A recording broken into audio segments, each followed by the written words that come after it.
All right, all right. How's everyone doing tonight? I'm gonna ask a question. I already know the answer to. Well, actually, I don't know it yet. Let me check. Hold on. We got one. We got two. We three. We got three. We three. We older than that. So I'm gonna ask a question I already know the answer to, and that's Are we live? I said, Are we live? Looks like we are. Vigilante wins here on the 166th episode of VW Casual. It's Christmas 2025, for whatever that's worth. Um, you can talk about the origin of Christmas all day and how legitimate it may or may not be. That's not the point of this stream. The point of the stream is just to hang out with you guys. If there's somebody who doesn't have anything to do to Christmas, do for Christmas, or is bored, or whatever the case. Provide you guys with a little, hopefully, some joy and entertainment, which I don't have either from the Lions. Shout out to the Lions sucking. We suck again. We're back to being a nothing franchise. Do I think our Super Bowl window is closed? Probably. Now that it can't be reopened, right? You can have teams have a bad year, come back. I mean, we just saw the Philly do it, right? They had a bad year. They snuck in the playoffs, but they almost shouldn't have. They came back. They made some adjustments. Next year, they won the Super Bowl. Hopefully, this team can make the adjustments it needs to be the team it needs to be next year to be a lot better. And if not, we just blow it all up. I mean, that's what I would say. If we can't make it work next year, we got to blow it all up. Blow every fucking thing up. In any event, I'm not here to talk about the Lions. Hey Richard, appreciate you being here. Chatting with you a little bit on the Insta scam, which anybody can chat with me on Insta scam. I mean, if you just message me, I'll reply. I'm not like one of these bougie. This motherfuckers with less followers than me to get all bougie and shit on Insta scam. I'm not one of those guys. I don't like Insta scam, so bear with me if it takes me a while to reply. Shout out to guys like Kai and Zombie Man. I didn't even understand how reels work when they were sending me shit. And it would take me like 3 months to reply. So, shout out for them being patient. But, yeah, you can hit me up on the Instagram, Vigilante. Google Vigilante Wins and see if it's me. It's probably me. There's no other ones. So, if you see me on... The only platforms I'm really on is this, Instagram, and TikTok. But I guess technically I should count Kick and Switch, too, because technically I'm on those, too. So, on those 5 platforms, you'll find me. Just Vigilante Williamson, right? BD. Oh, you talking about BDJ? Talking about or BDH? Oh, J's right there. Okay. So you talking about Rampage? Shout out to Rampage and Ryan Garcia and other motherfuckers who are doing better at streaming. Oh, BDH. Who is BDH? I don't know what BDH is. I thought you was talking about DBJ, but whatever. But shout out to motherfuckers doing better off streaming than me. We'll see if the music. I mean, I'm not gonna. I've talked about putting money towards advertising. I don't know if that turned people off. I hope not. Right? Oh, Bryce Dallas Howard. Calling Umar. No. I hope that didn't put people off. That I will. I haven't even. I did it for a few videos, but the plan is to. When I do music videos, put some ad money behind them. Because, I mean, I think it'll help build some momentum with the music. Hopefully build something with the channel. But it is what it is. Bryce Dallas Howard is what did I see? Thicker than train smoke. Hey, small time, probably appreciate you being here. Thicker than train smoke. Fuck. Yeah. Fuck Umar. No, he ain't did nothing to me. I hope everyone's having a good holiday.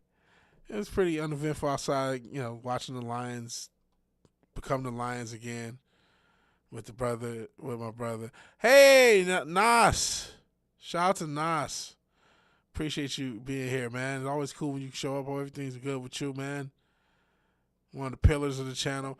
Man, since you don't show up, man, I ain't gonna lie, the channel feel weird. I called you guys the pillars for the good reason. I love everybody who shows up. But the chats, I miss timing you out, big bro. Cause y'all added, even if it was craziness, y'all added something to the chats. It's gotten a lot more doomery around here. Yeah, nobody gets timed out. It was a lot more fun. Now it's all doomery, and I'm trying to get it to be less doomery. Yeah, nobody gets timed out. Uh, it was a lot more crazy shit. So, but I appreciate you being here. I know you got stuff to deal with. Miss you guys. Hopefully that'll be cool. If you can't, ain't the big thing. I'm trying to also reestablish my schedule for streaming, so I can stream more and stream. I used to stream every Sunday, pretty much, and then like every Friday or Monday. So it was like, all right, we are going to have those streams, and now I don't. I'm trying to reestablish that. Hopefully I can. And hopefully this year is cool, man. I'm just happy. If I provided y'all with anything, any bit of joy, any bit of entertainment, then I did something, right? I did my job, so to speak. Because y'all definitely have helped me. So I appreciate y'all being here, man. Hope the holiday is what you wanted. My holiday was cool, I guess. Like I said, watch the Lions lose. I almost got into it with some weird bitch who wanted me to buy her beers at a 7-Eleven. That was crazy. That was really weird. Very weird. I hadn't been flipped off in years. Like, real life. This person flipped me off. Not once, twice. And it's just like, oof. Because I wouldn't buy them a beer. You know what? I thought the Lions were supposed to be contenders too, Richard. Hey, Cotton, appreciate you being here. Merry Christmas. Merry Christmas to all you guys. They're not. They are the same shitty team they've been most of my life. Thankfully, let me joke around, engage in interesting conversation, actually nuanced. I don't know. She didn't look under 21. She didn't look quite 30 either. Like, she didn't look like she was probably in her 20s.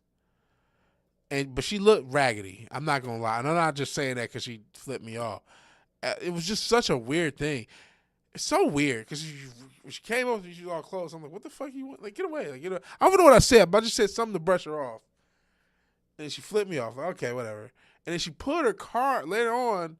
She fucking pulls her car in front of mine, and that's where I kind of got a little nervous because this is fucking Texas, and I'm like, what the fuck?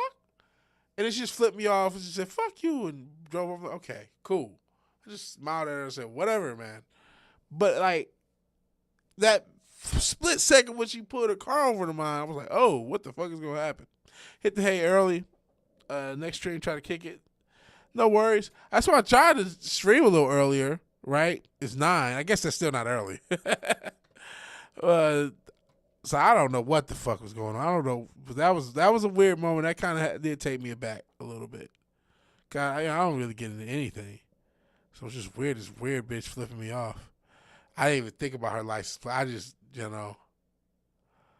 But who knows? Who knows? Like I said, it's when she pulled up on me that I got a little nervous. I ain't even going to lie. Because, like, was this bitch going to try to do something to me? Like, what the fuck? But I don't know. Let her lead her raggedy ass life. If she this crazy about some beers, only God knows what the fuck, you know what I mean, is going on in that life. If you this crazy about a stranger, it's some beers, man. Holy fucking God. Who is asking people to buy them beers in 2025? Like, who? Probably. She wasn't something to be happy about. And honestly, I thought somebody else, thinking back, it looked like somebody else had brushed her off. I don't know why she picked me out of a hat. Like, I'm supposed to do something. I don't know, man. But it didn't take me aback. I'm not used to people riding up on me. It's been some years. The chop, she was not, I'm an older gentleman. Some older guys go for the youth. But that's the thing. Dangerous kind of ones that can hide their craziness. That's true. But I just worry about, motherfuckers are so unhinged. And all I do is doom scroll. I'm kind of like my grandma. She's always watch the news and then get all worried and shit and some crazy shit that happened on the news. But I watch enough doom scroll and people getting the stupid shit. That's the last thing on my mind. Right? Like, what the fuck? So there was this part of me like, what the fuck? When she first pulled up on me and her window was down, I'm like, is this bitch about to pull a fucking gun on me for not buying her a fucking beer? What the fuck? Like, do we live, like, I know it's Houston, I know it's crazy. Is that how crazy this bitch is? But she just left. So what? I'm over exaggerating it. It's just because of that split second, you don't know what the fuck somebody pulling up on you to yell at you for. And then looking back, people probably thought, I'm going to tell you another thing I'm worried about. I go to that little gas station all the time. People probably thought I did something to her because she's yelling at me over nothing. And I ain't did shit to her. I just didn't want to buy, there's whatever the fuck. There's like some cut water or some dumb shit. I don't know. I don't even know if it's cut water. I just heard that beer. Leave me alone. But I don't know. Hopefully I don't ever see that bitch again. Because if she gets in my face again, I might have to judo slam this bitch, and that's a problem. Because, what did my man Chael Sonic say? I can't let you get close. Like, there's some, because it's like anybody can do anything. But, like I said, I'm over-exaggerating. Nothing really happened. Just some weird, chopped young bitch. Exactly, but that shit that's what happens. Some do-gooder. Leave the lady alone. She's harassing me, but that's how people act. You know what I mean? I'm like, man, that's a weird vibe. You know what I mean? People just assume the lady's correct, and I don't want people to look at me like I was trying to touch or mess with this young girl. What all it was, like, I'm not, because she's 1925, but some people stuck in 1925. And if you don't know what's going on, you all you see is I interact with some girls and say, whatever, brush her off, and then her constantly flipping me off. You might not know what's going on. I don't know how that looked to everybody else. So I'm like, man, the fuck? But I don't know. I probably should have said something to the damn cashier. I ain't do no shit like that. But I don't know. Don't concern me. I just hope I don't ever see, because I do go to that place. It's right by the crib. I just hope I don't see that shit again. See that bitch again. And it's not like, because I don't got time for it. Life is short, man. Life is short. I don't want to be confronted by weirdos, man. And who's asking for shit like that? Who's asking for people to buy beers in 2025? Like I said, it's not 1925. It's not 1990 thing either. Hey, Tom Jensen. Howdy. Hope everything's cool. And again, appreciate everybody being here. Merry Christmas and all that good stuff. Happy holidays, if you prefer. That's a thing. Is that still a thing? The Happy Holidays, Merry Christmas thing? And like I said, I don't.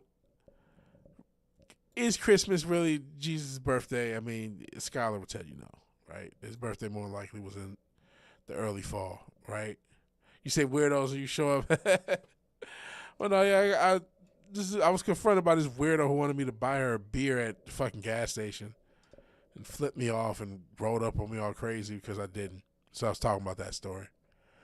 But going back to the whole Christmas thing, is it actually Jesus' birthday? Most scholars will tell you no. But this is one of the days like everybody chills. Usually people are in good spirits, right? Or the decent spirits, and you know what I mean? This is the day that even people who are strangers and whatnot are a little bit, or hopefully a little bit nicer to people. You let people off. You let people get this is the one day most people get a day off. You know what I'm saying? It's the day most people calm down. Not that, some people have tragedy associated with Christmas, because it seems like the end of the year is when a lot of people leave us, unfortunately. There's something about December that a lot of people, unfortunately, that's when a lot of older folks pass on. It's the sad part of it, about it. So I get that some people have that association with Christmas. It's a very common thing, unfortunately. But I think a lot of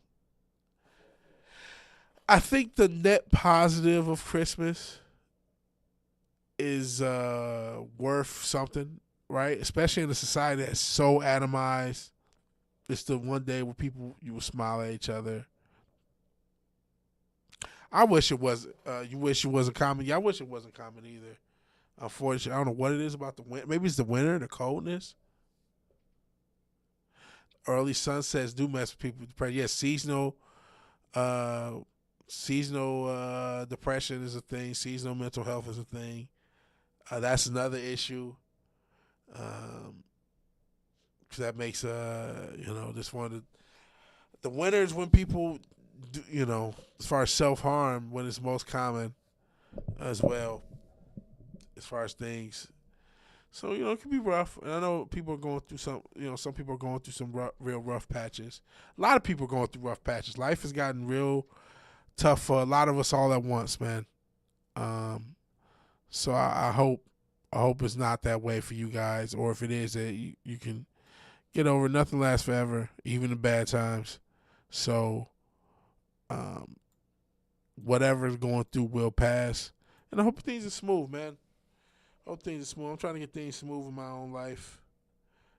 We'll have to go to the gym a little bit because I've been trying to focus on music. I got a little bit of time off. I do go back to work next week. Actually, New Year's Eve. I have to, in order to get this time off, I have to work New Year's. So it's like, oh well. Oh man. Oh man. I'm sorry to hear that, small time. That's crazy. Some guy offed his wife and then himself when she told him to turn off the Niners game, almost took out his stepdaughter. And Merry Christmas, Brandon Holland.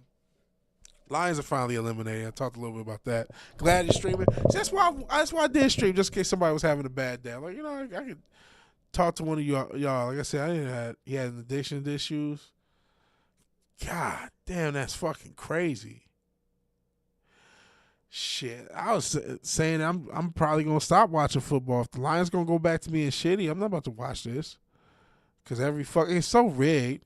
Every week it's a new play or a new boneheaded coach's decision, and you can't even believe these coaches are professional. Fucking, if you're a Ravens fan, you see John Harbaugh. All right, you're running the ball at will, and then all of a sudden you just stop running the ball. It's just fucking crazy. The guy picks up the ball in the end zone. Oh, he scored a 2-point conversion. A guy catches the ball, and then he takes a few steps, and then it falls. Oh, he dropped the ball. The shit that happened with us with the pass interference is the one guy knocked his. The second one probably was legit, right? But the first one looks like he got knocked into the defender. And, it's pass interference. Like, it's just stupid. Sports, it's fucking NBA. I pity the fool that has to watch the NBA and all these fucking foul calls. Just like, and I'm not trying to say there weren't a lot of fouls. There's always been a lot of foul calls. Free throws have always been part of the game, but they weren't like all bad. You didn't boo every single fucking foul call all the time, every time because it was stupid. But that's what happens in the NBA. But that's where I come in, I guess. Like the independent entertainment, because if y'all gonna create entertainment, sports sucks. Games can't even be made anymore because of the fucking RAM crisis. So we can see a bunch of AI slop that nobody wants. And goodness, what happens if AI like goes the way of ringtones? Do y'all remember ringtones, where everybody had a ringtone on their phone, and if you were associated with music, the people in 2007 and 2006 really thought that the music was going to live off of ringtones. They even called it ringtone rap because it was just to get ghetto motherfuckers to pay $2.99 for a ringtone. So when they phone ring, they play part of a song, and that was going to save the music industry. Now, obviously, it lasts for 2 or 3 years. Like, what if AI is something like that? One of those type of trends.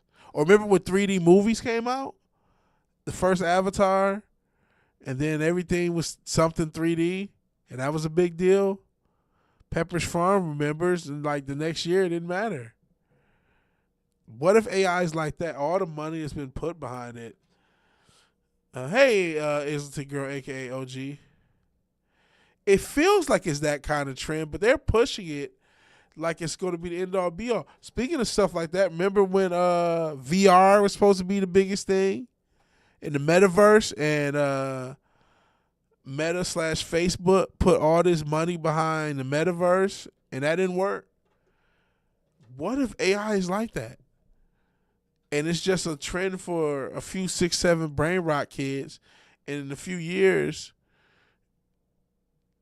yeah, and I can't blame them. Flip phones are coming back. MP3 players are coming back. Kids want the simple shit. Not only that, think about this. Social media doesn't even do what it used to do. I didn't like social media. I never got on with it. You know what I mean? But you used to see your other people you knew and what they were doing in their lives, which I thought was annoying. I thought it made people entitled to talk to you. People hated me when I didn't have social media because they couldn't just talk to me all the time. I was cool with that. But now it's not that. Now it's just doom scrolling and a bunch of memes and a bunch of bigger companies showing you clips. Rather, if you do have a sports thing, you'll see the NBA, you see NFL, or you'll see movie clips or TV show clips. And then you see the stupid memes that everybody sends around. And, those trends come and go. But that's what you see more on social media. You don't even, not that Farmville and somebody doing the ice bath challenge or somebody, showing you their dinner was the peak. But that was the draw. And now that draw is dead. That draw hasn't been around for a while. And so you can see why people are like, well, what's the point of really being on social media? I remember VHS versus Betamax, right? Now in the NBA, the foul can be escalated and the shooter lands on your foot. Yeah, the crazy thing about that is they'll let you extend your foot in the air as the shooter, and these guys, especially talking about SGA, because he's the most guilty, he's just jumping on people's foot. Even if you stop and try to move away so that doesn't happen, it's like this, they don't do anything. It's still following you. That's crazy. I think anti-social media is the next trend. I've seen videos. They updated designs a bit. USB cord. You can touch the screen, get online and stuff, but it's simple. I mean, I'm glad MP3 players are coming back. That's cool. I like the MP3 era. I feel like I listened to a lot more music in that era than I do now. But you know what? I was buying albums. People still bought. People forget about the iTunes era where, like, early 2010s, I bought a lot of digital albums. A lot of that material is lost, unfortunately. But that's on me. If I had a drive, I could have kept up with that material. I have a Google Drive. I just didn't want to.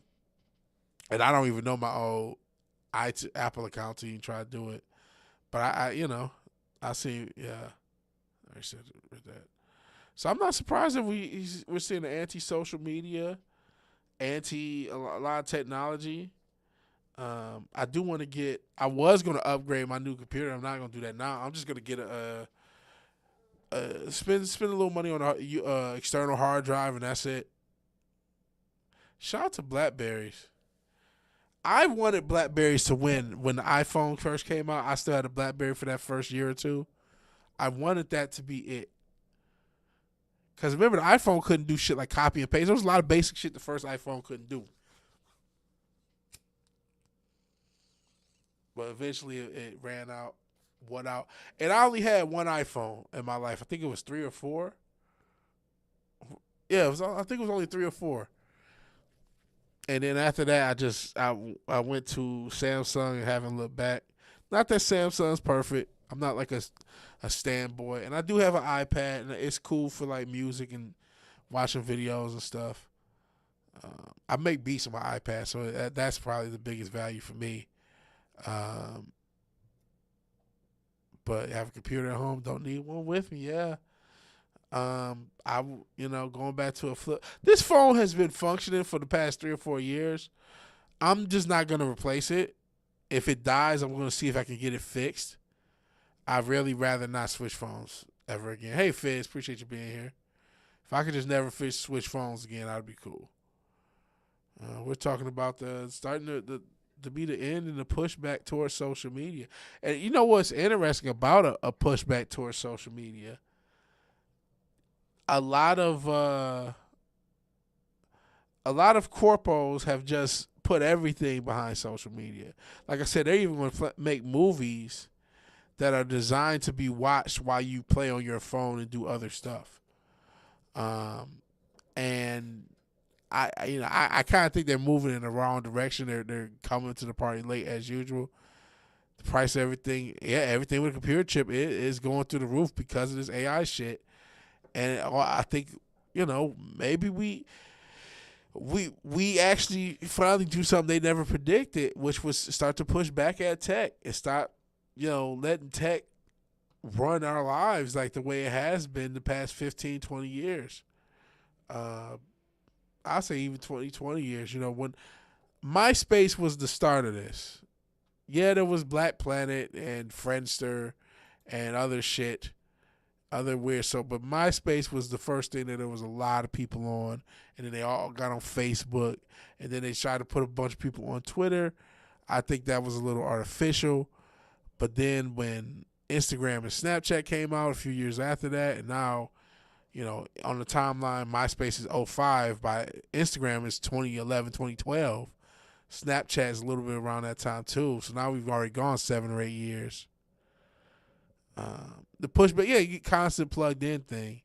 And then, social media is a youth culture, but the youth is always changing.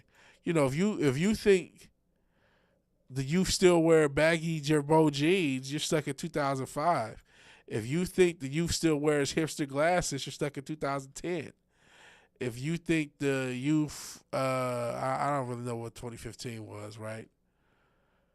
I don't know. They still listen to, if you think the youth is still listening to SoundCloud rap, you're stuck in 2015. If you think the youth are worried about pronouns and bullshit like that, you're stuck in 2020. You know what I'm saying? It's a new youth class every few years. See, Richard wearing suits. And that, you know what? That's becoming a thing. We're starting to see another class of youth. You know what? They want to wear more preppy sweater, which I like the preppy shit. I like that coming back. But you see more motherfuckers want to wear quarter zip sweaters and slacks and ties, and that's become a thing. And we're seeing almost the death of the YN on the internet. A lot of people are starting to look. Even street rappers are done with the streets. Baltimore's murder rate has gone down. Chicago's murder rate has gone down. Even before the what was it? They have the National Guard came in. The rates were already going down the past year or two. I think that was a post-pandemic thing. People don't go post-pandemic and post-organized crime is.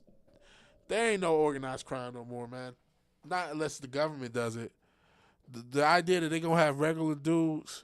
Big Meech was the last regular dude that was going to make a lot of money. And his dumb ass was putting up billboards. So, that era, that was, that era of some super drug dealer gangs. Cartels exist, but, those Mexican cartels exist, but those super drug dealer gangs, that's it. Those are done. You still have like Bloods and Crips and shit in L.A. and shit, but that's its own world. So basically, if you ever see this story on the Kia Boys where they're making less money than they would make at a McDonald's, over here wearing Dickies in the jersey. Hey, Rascuco, Chuco, appreciate you being here. Shout out to the West Coast, though, since I didn't mean to attack the West Coast. But y'all do got the gang shit out there. That's kind of ice. That's what y'all known for. They talk about you can't wear baseball hats.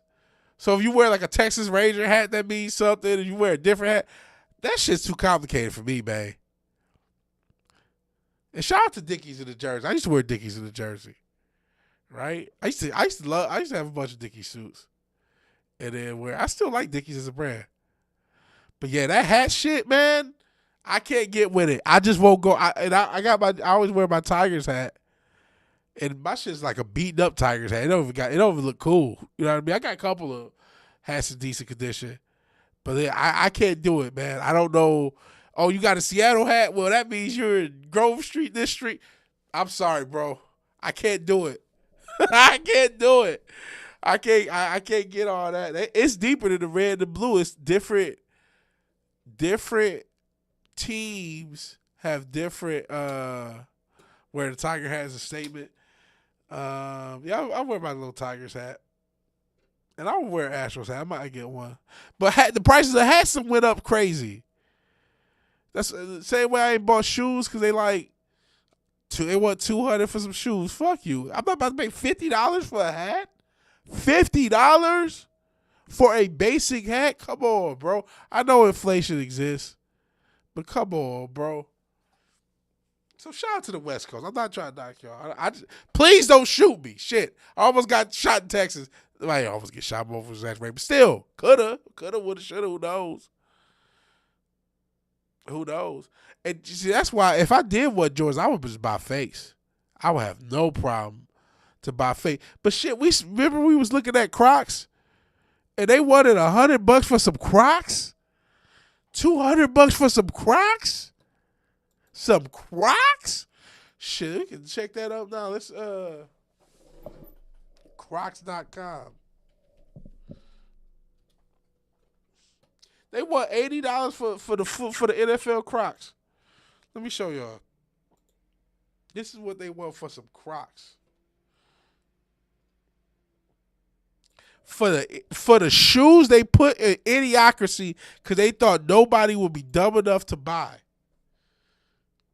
You want Grinch? Regular price is $84, $60. What's the most expensive shit y'all got on this stupid ass site? Well, they got some sales, so maybe it's not gonna be as bad as it normally is. But size, color, you can't even. Can you? I'm trying to see what's expensive. Okay, $100 Crocs.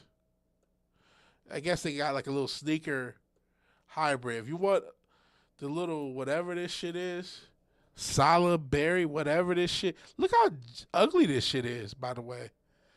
For $100. You buying your kids this for $100? Where's Payless? Does Payless still exist? I swear to God, I will wear Payless shoes in a heartbeat over this shit. Pay $80 for the Vans. Get some Cortez. Shout out to the Nike Cortez. Shout out to Nike Cortez. They're cold shoes, but like I don't really want to pay $100. Now I did see at one point they had Air Force Ones on sale for like $80. Like that's the price they should be, bro. Pay less became pay more. It was that wasn't a joke. It really became the new store pay more. Oh, y'all both said the same thing. Because I don't really want to do that. Yeah, for that amount, I better burn fat. OG says a random ass pair of ankle boots, not leather, nothing, just no brand name thing, $100. You were joking, okay? Yeah, Air Force One stay at like 100, which I don't really want to pay that for the Air Force Ones. Vans for 80 is still too much, but I get it. That's they taxes you so crazy. No, they want you to pay $100 for this shit. Crocs do. Then they got the trinkets. You want a Crocs purse. You want the South Park Crocs. You want the Yeezy looking Crocs. You want Eminem Crocs. $50. $50 for this shit. Crazy work. Let's see price. What's the highest price shit they got here? $140 for some Crocs boots. Look like the old school, like, wow, $130 for some Crocs boots. $90 for some Crocs. For some Ghostbusters Crocs. Crazy work. These are the boots motherfuckers had as kids and shit. These rainbows. They want 140. They want 80, 90 bucks, 90, $85. Going back to the NFL, if you want to give more money and more merch money to these teams, $85, $80, $80 for Star Wars Crocs. $80. You realize these are pieces of foam. You could 3D print this shit for like $2. You could literally, not about the ankle boots, but the pay more. Okay. You could literally 3D print this shit for like $2. And again, this was a joke shoe. They put it in Idiocracy because they thought nobody would buy it. And I remember when they first came out, I thought they was the trashiest things on earth. I only bought a couple pair because they were cheap. Now, if they're going to be expensive, there's no point. I'm not going to buy. I am not paying $50 for no Crocs. I am a lazy piece of.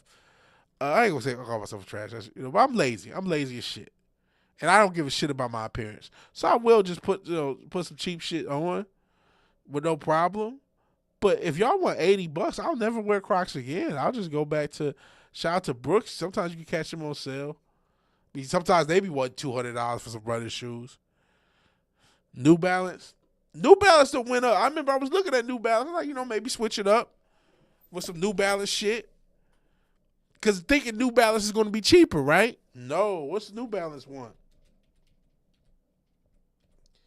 Because I'm thinking, maybe I'm stuck in the 90s, but I keep thinking, man, you should be able to get a pair of shoes under $100, like, and decently under $100. That shouldn't be like a challenge. If you don't give a shit, like I'm at a point in my life. I do have a few pairs of shoes that I haven't even checked the prices on, and I haven't even checked. I gotta make sure they ain't fall apart. But there are some shoes that you say, okay, I kind of like them. Yeah, 200. Look at you can go to NewBalance.com. For some of them, they want 200. I don't know. Rich Paul got his own. Is this the same Rich Paul that married to Adele and is LeBron's manager? What is he? Is he trying to enter fashion? Most people don't know who the fuck Rich Paul is. If you're not a LeBron James fan or an Adele fan, you wouldn't have a fucking clue who Rich Paul is. He's LeBron's manager. He's married. I don't know if he's married to Adele or he's been dating Adele for a long time.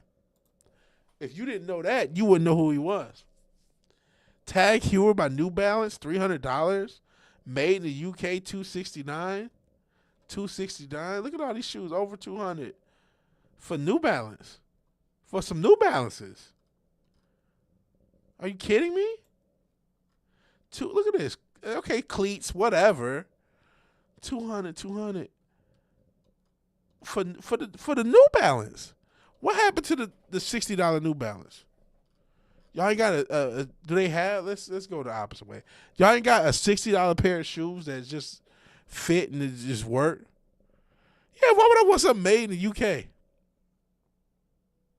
Only women and gays have shoe collection. I was one of those idiots that got into the shoe thing a little bit. I had at one point I think like 26 pairs of shoes. That was a bit much. I do not have that many pairs. I sold quite a few. Even though I kept quite a few, I got probably about 10 pairs left, including the Croc. Kind of gay. I disagree. It was just, I don't know. I don't know. It was the collector. It's the hoarder / collector in me. You see, I still collect action figures, so I got that hoarder collector mentality. So I'll go mentally ill, not gay. Our gay's mental illness. We're leaving that alone. All right. Made in the USA, $200. Sure you are. Sure, because y'all know made in a certain country can be scammed, right? You can put a fucking tag on and they say now it's made in the USA when it was really made somewhere else. Still, all these $200. Can I get a pair of shoes from New Balance for $60? Let's go the other way, low to high.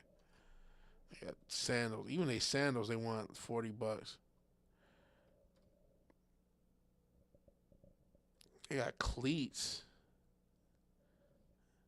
70. Okay, it's 63. I can get a pair of New Balance for 60. But once I ship that shit, you know it's gonna be more than that. They even got wide size, so I'll give New Balance. At least they have a reasonable priced shoe, right? $60. They got the 12 wide for my fat feet. It even got extra wide. No, they ain't got the 12 extra wide. But they got 12 wide. So I guess I'm gonna have to take it.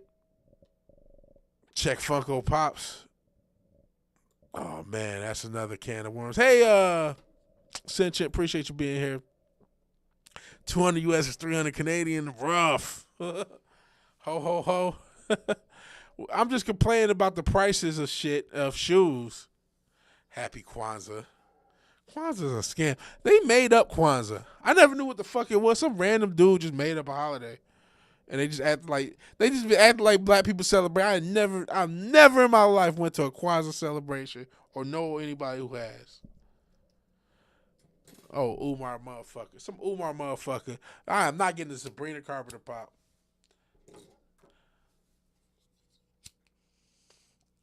Last two Funko Pops I got a little bit ago because I just caught them on sale.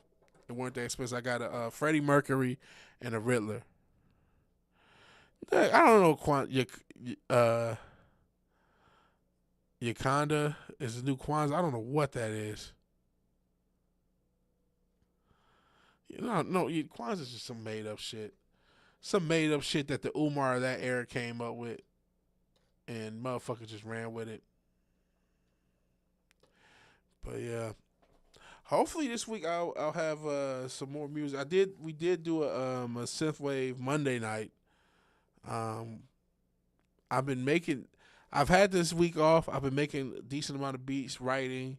It's actually been productive. Usually, a lot of times these weeks, when I take time off and the whole goal is to try to make music, it doesn't go well. This one has gone pretty well, honestly. I mean, I can't, and I'm getting more excited about the next project because I'm wondering. I'm not saying the beats are perfect, but the lyrics. I'm writing some really pretty good stuff. I'm proud of some of these lyrics. So I'm really hoping motherfuckers listen to it. I'm still waiting for fucking ASCAP. I don't know what the fuck. ASCAP is the Writers Association. I'm officially a writer, but my company's not officially a publisher. And I don't know why that is. I've sent them every bit of information they possibly could. I've signed everything they wanted. They said I would be cool. It's been a few weeks, almost a month, and they still is like, okay. So I've been, part of me holding back the promotion is like I want to register my music on ASCAP. That's the whole.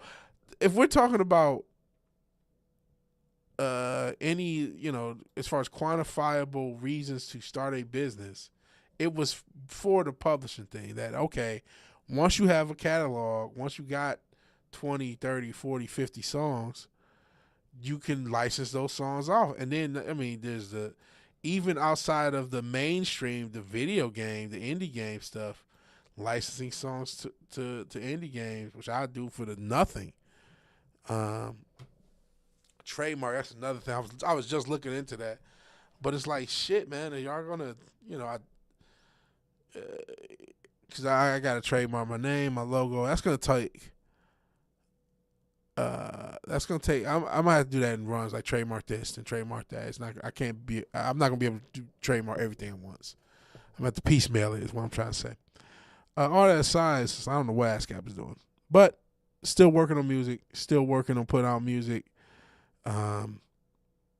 Was on this rush shit, like, I want to get it both done before the end of the year. I'm cool dropping in January. And I slowed down because, like, I don't want to make bullshit.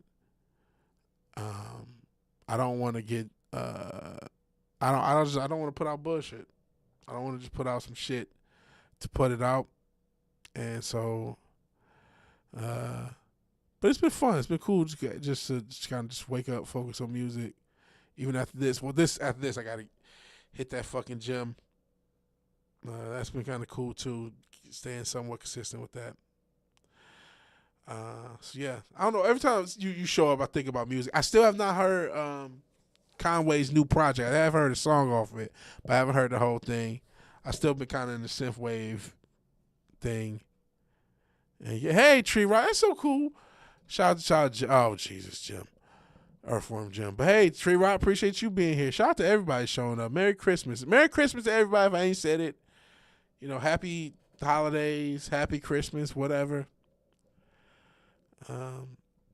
Even though shit, I was telling my brother, I keep getting these motherfuckers getting injured in the gym. I'm already on some non-heavyweight type shit, effective, was it stimulate, not don't annihilate type shit. But seeing these motherfuckers, I hate doom scrolling. We were just talking about getting off social media. I have to stop doom scrolling because I'm seeing either motherfuckers get live leaked or motherfuckers tear their biceps and tear their chest. Oh my God. Seeing motherfuckers, I stopped bench pressing because I saw motherfuckers tear their chest. Now I keep seeing motherfuckers tear their chest with dumbbells. I don't know if I'm going to use dumbbells anymore. I can't. Seeing some motherfucker, and then that pop in a muscle is the most creepiest shit. I don't suggest anyone look at it, but it's just, oh God. It is so horrifying to see somebody muscle in their arm or their chest pop. It's just, shit. And I keep doom scrolling into that shit. It's like, fuck me. Or I'm doom scrolling into somebody getting ran over. It's like, fuck this. So, reason 700 million and 50 while you shouldn't be on social media. It's like, golly. Especially fucking Instagram. It's like, is there a filter here? Is there any censorship? I'm pro free speech, right? Could y'all add a little censorship to this shit so I don't see somebody's head get ran over by a car or their fucking arm blow up or a fucking weight fall on their head or them fall to their death? I do need a flip phone. Could you please censor this shit? Look at even Cotton's in the Christmas spirit. Merry Christmas, Cotton. Merry Christmas to all you guys, man. Like I said, I'm not the Christmas is important because it's one day for everybody to stop being assholes to each other, stop being so atomized, and just be happy and wish each other the best.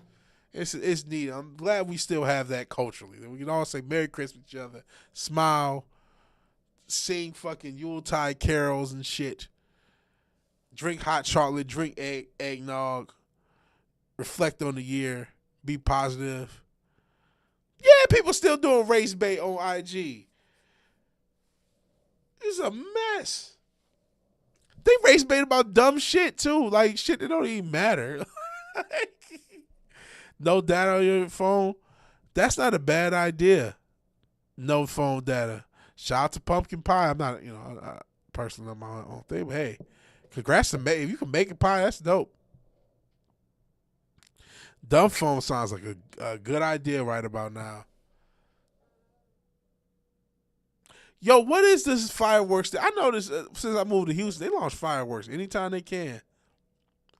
Whether it's Christmas, New Year's, obviously, July 4th. Hey, Jamalama, Merry Christmas. Made buffalo chicken dip. That's what's up. But yeah, they've been launching fireworks this whole week. I'm like, why? Why is that? They used to love these fucking fireworks. Had pizza for Christmas. That's dope. Made fudge.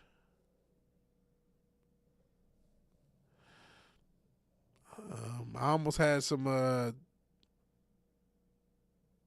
drugged out Mexican woman beat the hell out of me, but y'all do fireworks at Christmas, but it's like a war on New Year's.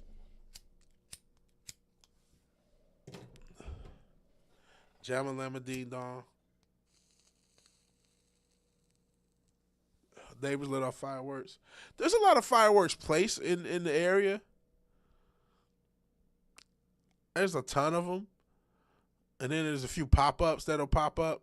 Good piece of there's a few pop-ups that'll pop up, but I'm not into fireworks. Like I am into them, they're cool, but I'm too old to light them myself, and I'm too like I'm not blowing my hand up. Speaking of the fucking, you talking about the Chiefs leaving the guy open in the middle of the field, 10 yards directly in the middle of the field over and over and over. Because they don't care anymore. Because they don't care. Their season's over. But speaking of the Chiefs, the guy from the Chargers who used to play for the Steelers, Najee Harris, he ended up tearing his Achilles, but he missed a bunch of games because he fucking blew up his hand or some shit. Well, let me look exactly what the story. He had a fireworks accident, and he missed part of the season. And then when he came back, he ended up missing the whole season. Let me see. What happened to Najee Harris? Let's see. Torn Achilles. But he had...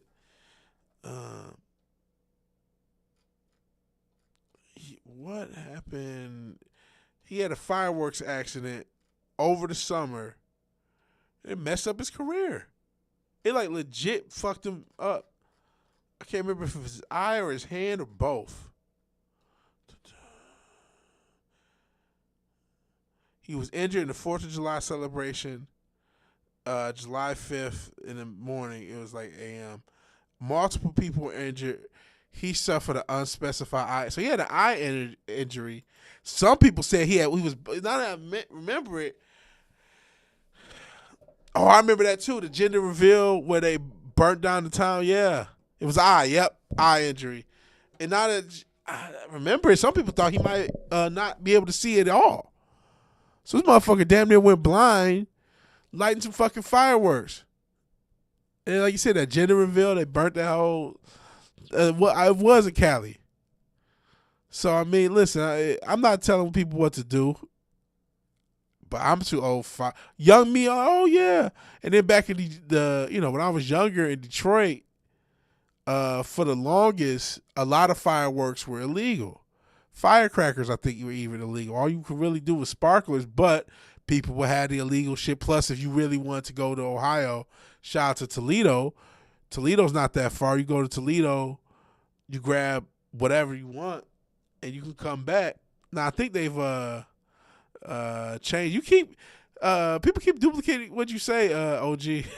Gender reveals are retarded. Earlier, both talking about pay more. You setting the tone. Gavin Newsom burned down the Palisades to show babies had no gender. Sheesh. Same wavelength, yeah. But yeah, gender reveals are retarded. There's a lot of, I think that's a post-social media thing.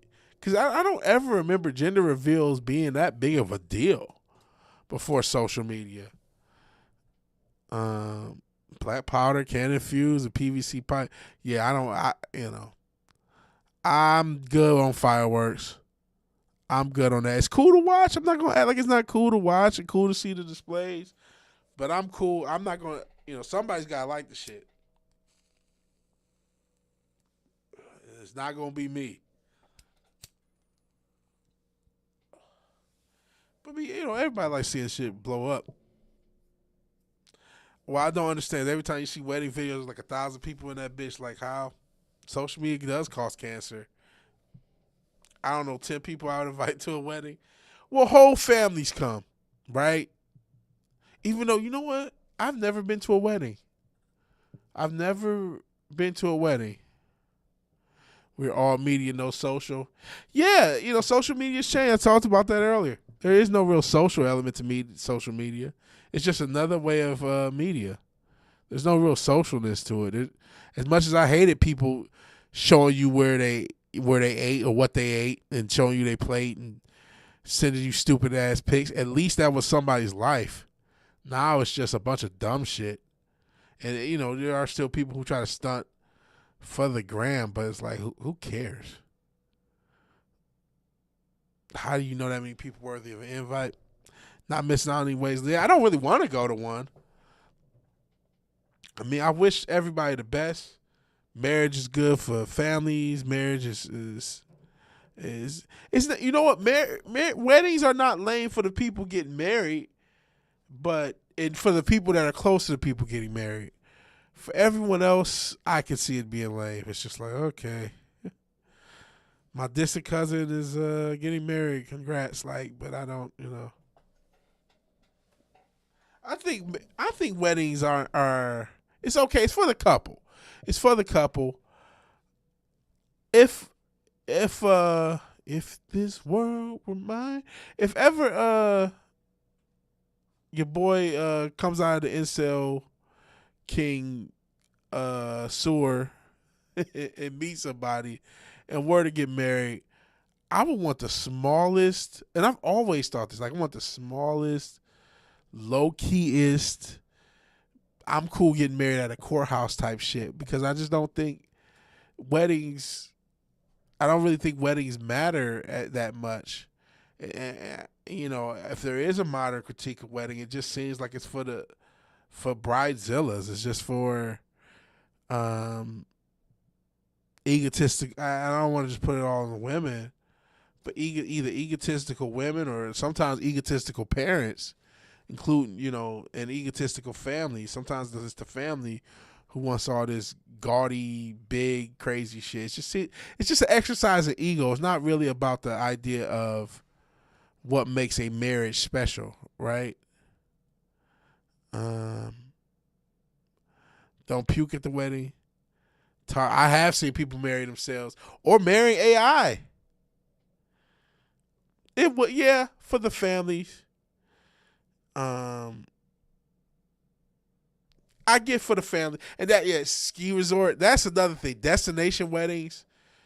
It's like, hey, everybody can't afford $3,000, $5,000, or whatever it is to fly to Greece to go to some epic castle because that's what you think your marriage is. Weddings are good for getting your noodle wet, all those jealous bridesmaids. That's what people say. That's why they had the Wedding Crashers. They made the whole movie about it. Smashing the bridesmaids. Yeah, Jamma, that same thing. I would just like to get a legal thing done, have a small casual party, friends, maybe celebrate with each family separately out of cadence. They have big shit, all pressure. Yeah, it's just too much. That's the one thing about destination. If you keep it small, it's not that bad. But I think the expectation, some people really expect you to spend on that wedding. It's like outside of your mother, father, immediate family. It's like who really needs to go? But yeah, if the goal is to keep it small, a destination wedding may not be the worst idea. It could be a dual vacation for a small family. That's not, I guess, not a bad idea. But the idea that you're gonna have, like Richard said, like 1,000 people here, nah. You know what I'm saying? And again, I mean, I couldn't think of. I wouldn't have 10 people at a wedding for me. Get the trip and the wedding happens. Yeah, something like that.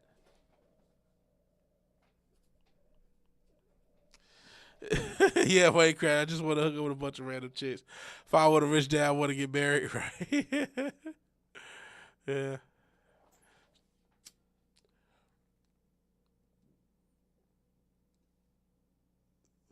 I had a friend that used to love that movie, fucking Wedding Crashers.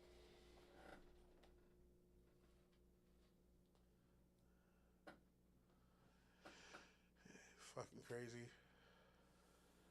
But shout out to people who get married, man. We need more. We ain't replacing ourselves. Thought it was stupid. Yeah, let's go into debt to fly motherfuckers to tropical shithole. That's stupid. Stop by to say hey, make it around for hey, no worries. Peace out, Jamma. Appreciate you being here. Yeah, Wedding Crashers, was it Vince Vaughn and is it Owen Wilson? Is the movie. But listen, weddings, marriages, we need to replace ourselves. I saw, was it Japan is a country with like 150 million people, maybe less than that now, and they only had like 600,000 births this year. I don't know if those numbers are accurate, but that's not good. And how much? What is Japan's population? That's for some reason it's worse in Asia than here. 124 million. Population decline. That has to have been falling off.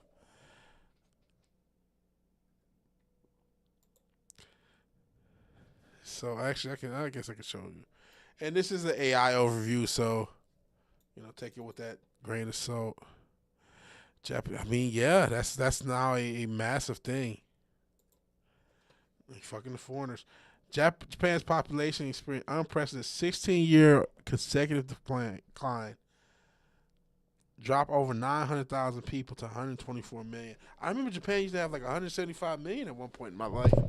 That ain't the case now. I'd love to see the population by year. 2024, there are only 600,000 births. Jesus. See, I mean, almost 700,000, but still, like, motherfuckers is not having kids. And a lot of it is just they work. They got that salary man culture, and then everybody wants to just do that and just, let's just work until we fucking die and work 50 hours a week, 60 hours a week. And if you don't, then everyone looks at you like you're crazy. But now there's no way. One, everybody's so stressed out because it's not like they're working for that much. Wage slavery is the number one reason, and they're not letting it go.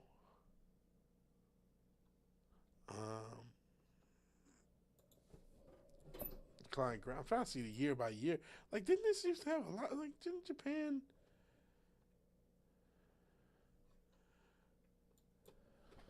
I'm trying to see population year by year. And demographics.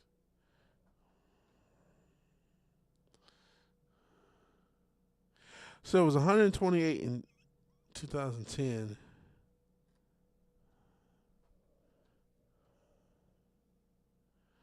Still the world's 12th most populous country. Here's the historical population. Maybe a lot. So yeah, it did. It was at 125. Now it's falling back to 123, 128. So in 2010, there was 128,000. As the last one is 123,000. It looks like it's just going to get worse. Because it said 900,000 people died, 600,000 people were born. So they have a word for, the work culture is insane. Karoshi is dying from being overworked. I believe it. It's terribly not conducive to kids. Yeah, they work all night. And yes, South Korea is even worse than that. Yeah, Fizz and Central, you're right. South Korea is even worse than Japan with this shit. And the same thing, the crazy work culture. And not that every place has a little superficial culture, but South Korea has an even more superficial culture. They got they do a lot of plastic surgery, and they're really into brands and all this other shit. They don't get nobody to blame. Look at all the Japanese wrestlers with the American. Poor Julia. Somebody don't get her a piece of chocolate. She gonna rob Hershey's. I don't know what's going on with that bitch. No disrespect. It's like, okay. But put all these TLC in your story. Like, get out of here. We get it. You want a black dude. Just go somewhere. But yeah, it's not conducive to kids. We can't afford to support your kids. Straight to jail. Immigrants can't afford their kids. Here's some A. Yeah, that's not helpful for this part of the world. No, Japan would die before they do that. Japan, they rather go extinct before they invite third world migrants, third world countries. That's one thing they're not going to do. Europe did that. America's done that. America issues they invite the motherfuckers because they want motherfuckers here to work, and then they want to they halfway crooked, which is why you saw those corporations buy all those fake ass protests. But that's another can of worms. But Japan, they rather die. They rather die out and just become extinct before they let third world countries come in there. They don't even like other first world countries coming into their country. They don't like other Asian first world countries coming into their country, bro. I think they stubborn enough to die on this hill. I don't think they change the shit. Yeah, South Korea is actually incredibly, like you say, it's more packed into one area because it's not that big to have 50, 60 million, whatever it is, in that one space. And you say, yeah, go to work at 7, don't get home to midnight. Like no one, yeah, no one's gonna have kids on that schedule. Yeah, I saw a Japanese dude marry an anime bot, and I saw a Japanese woman wear an AI sentient. So, and what are they working on? Nothing is that important, right? They already in Japan. I saw they were protesting. They're trying. I saw that. I saw that. Everyone loves Seoul in South Korea. Most of the country is uninhabited. Wow. So it's just everybody's impacted in the cities. Canada's like that. I mean, Canada's obviously huge as far as mass, land mass. I did see they had some third world. They had some immigrants. They were trying to put the immigrants there, and they were ready to tear that bitch up. I could probably look it up. I did see that they were trying though. I don't know enough. I don't look up immigrant. I know y'all do for some fucking reason. Y'all be looking up these immigrants. You know, except the one that yelled at me for not buying her cut water. I don't really give a fuck about her, about the shit. Right? Not saying I should or shouldn't. I just don't. Right? Huge fuck. Most of it's cold as shit. He was ton of space. Yeah. But what was I finna say? Yeah, Japan was not taking too kindly to the migrants. Spread inbred genes all over the world. Oh. Yeah, I remember back in the days when Will's Inn used to exist. That's probably what I was 30 years ago at Will's Inn. 90, what does that be? 95?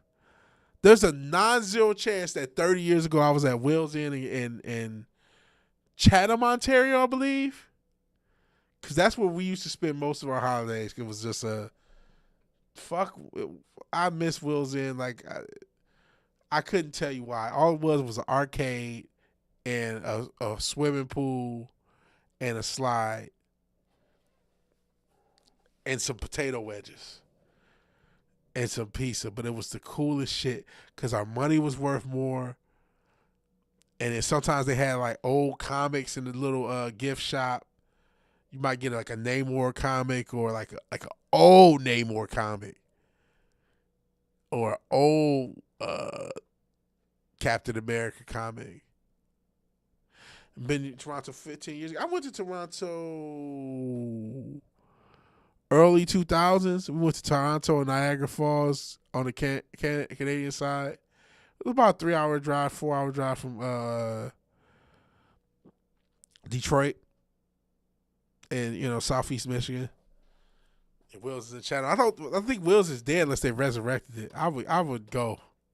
I would go to a resurrected Wills. They just all it really was a cool little arcade.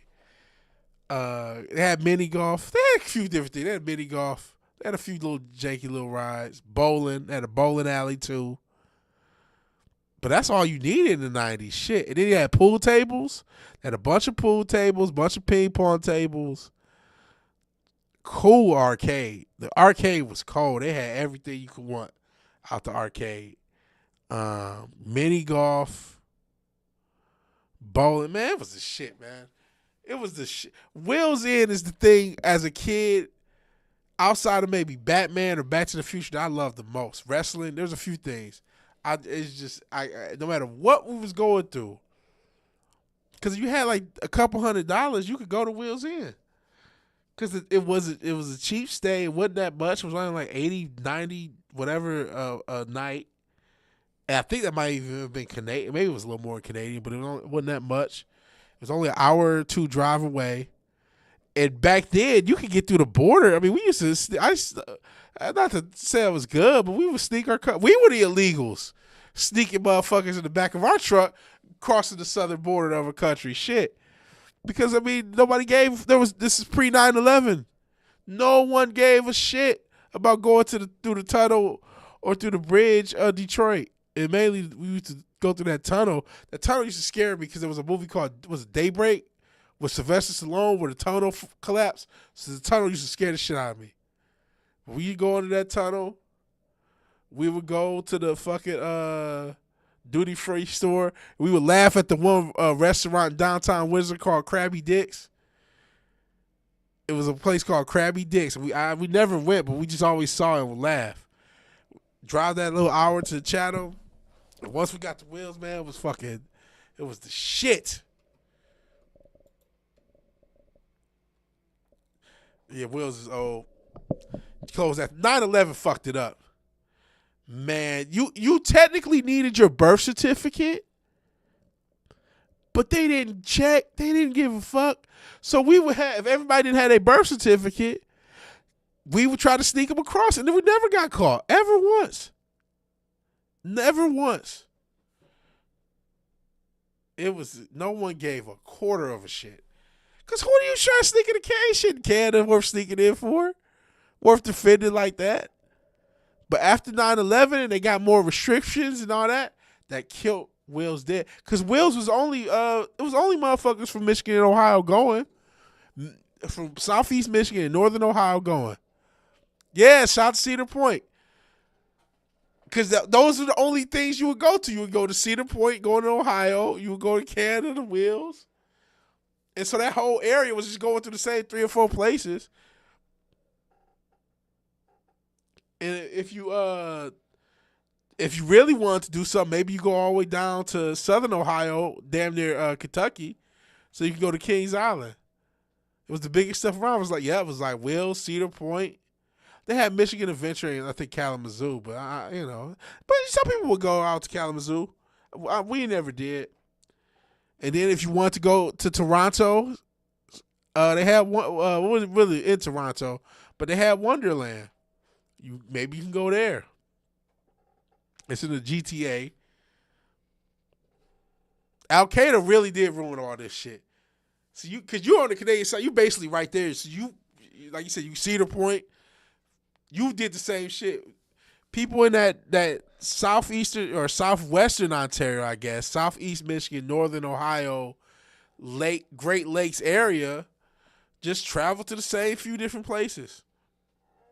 And it was cool as a kid, man. It was the shit.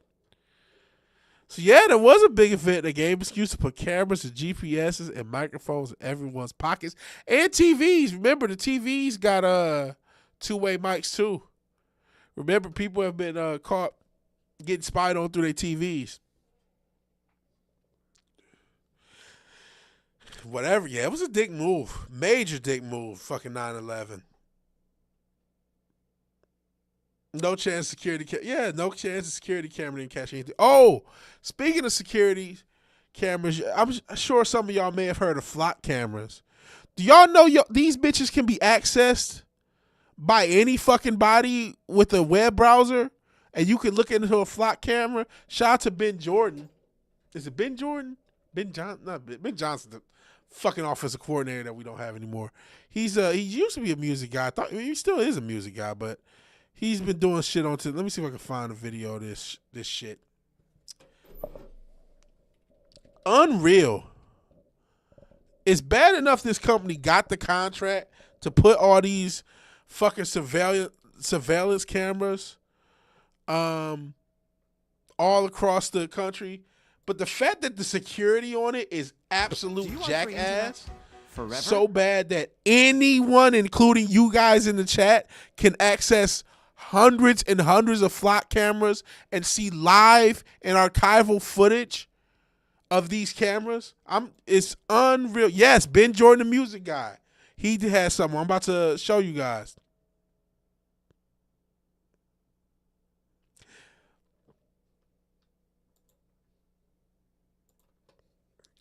First we got, you got it. Fuck Spectrum. We're offering free fiber-powered internet when you switch for mobile. A few weeks ago, using a commercial search engine, I very easily found the administration interfaces for dozens of flock safety cameras.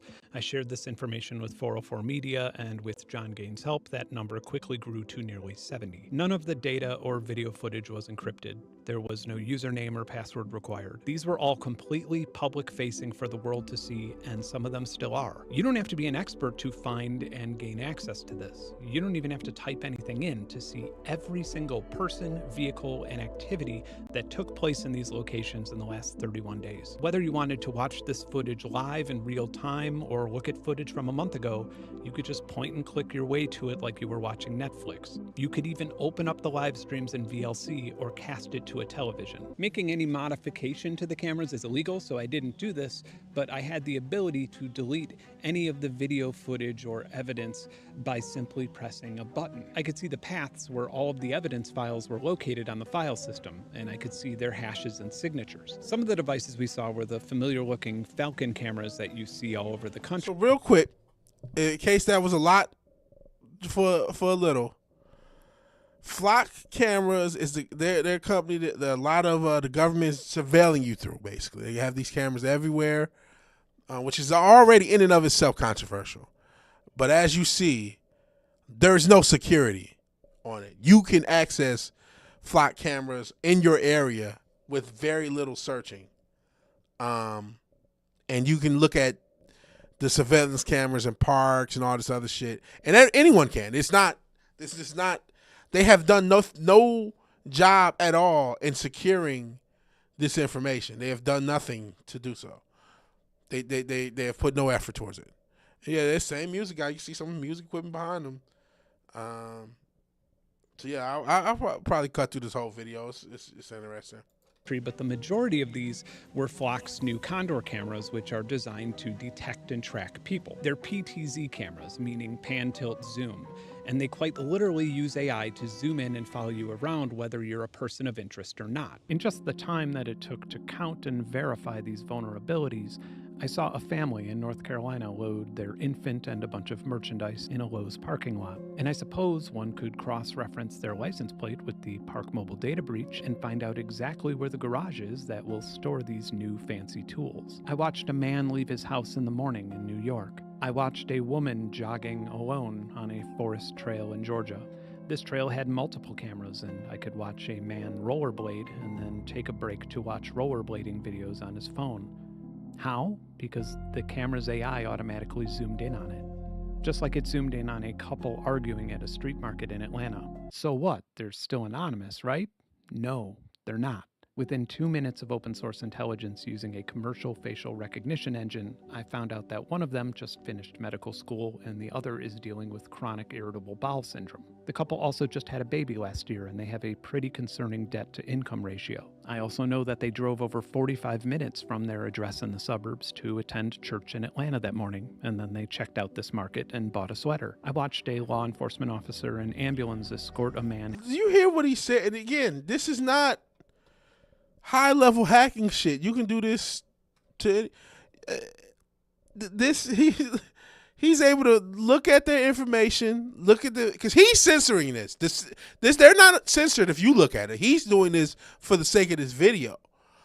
You can look at their face, run it. There's so many damn data breaches. Check their license plate number, see where they live. Basically run a credit report on a motherfucker. And again, everyone has this access. This is not gated in any way. There's no money really being spent for anything. This is just searching on the fucking internet. Having a mental health crisis in Iowa. I know this because the Cedar Rapids Police Department maintains a public database of every single emergency call in the city, as well as daily arrest reports with individuals' names, addresses, ages, and genders. Listen, I know that I'm being creepy right now. Just saying these words out loud nauseates me.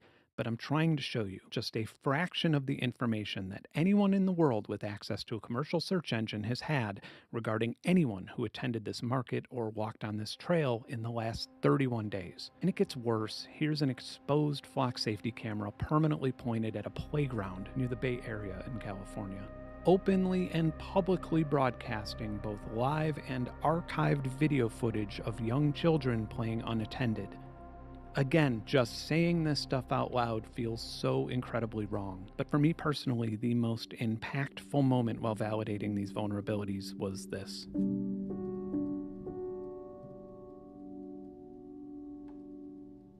This resonated with me so much that I actually had tears welling up in my eyes. I've done this exact same thing so many times. I've seen a swing set in an empty park, looked around to make sure nobody was watching, and then just enjoyed the mindless motion that connected me to a simpler time. But this isn't something that most grown men want to be seen doing. The experience requires one to have a moment that is devoid of judgment.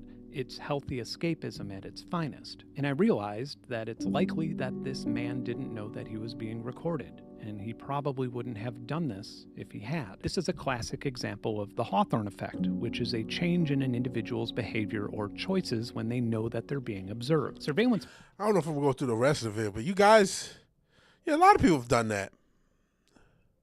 Hey, Low Spec.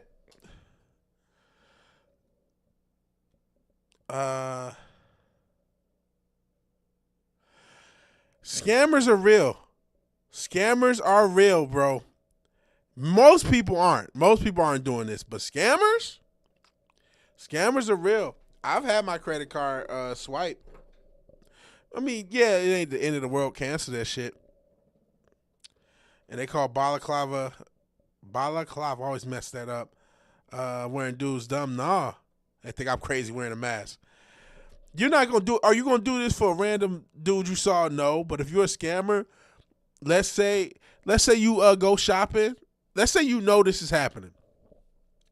You go and you a scammer or a robber and you see, okay, this person just bought this shit at Lowe's.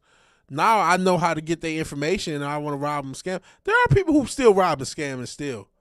That lie and cheat and steal. That's the people you don't want to get the information.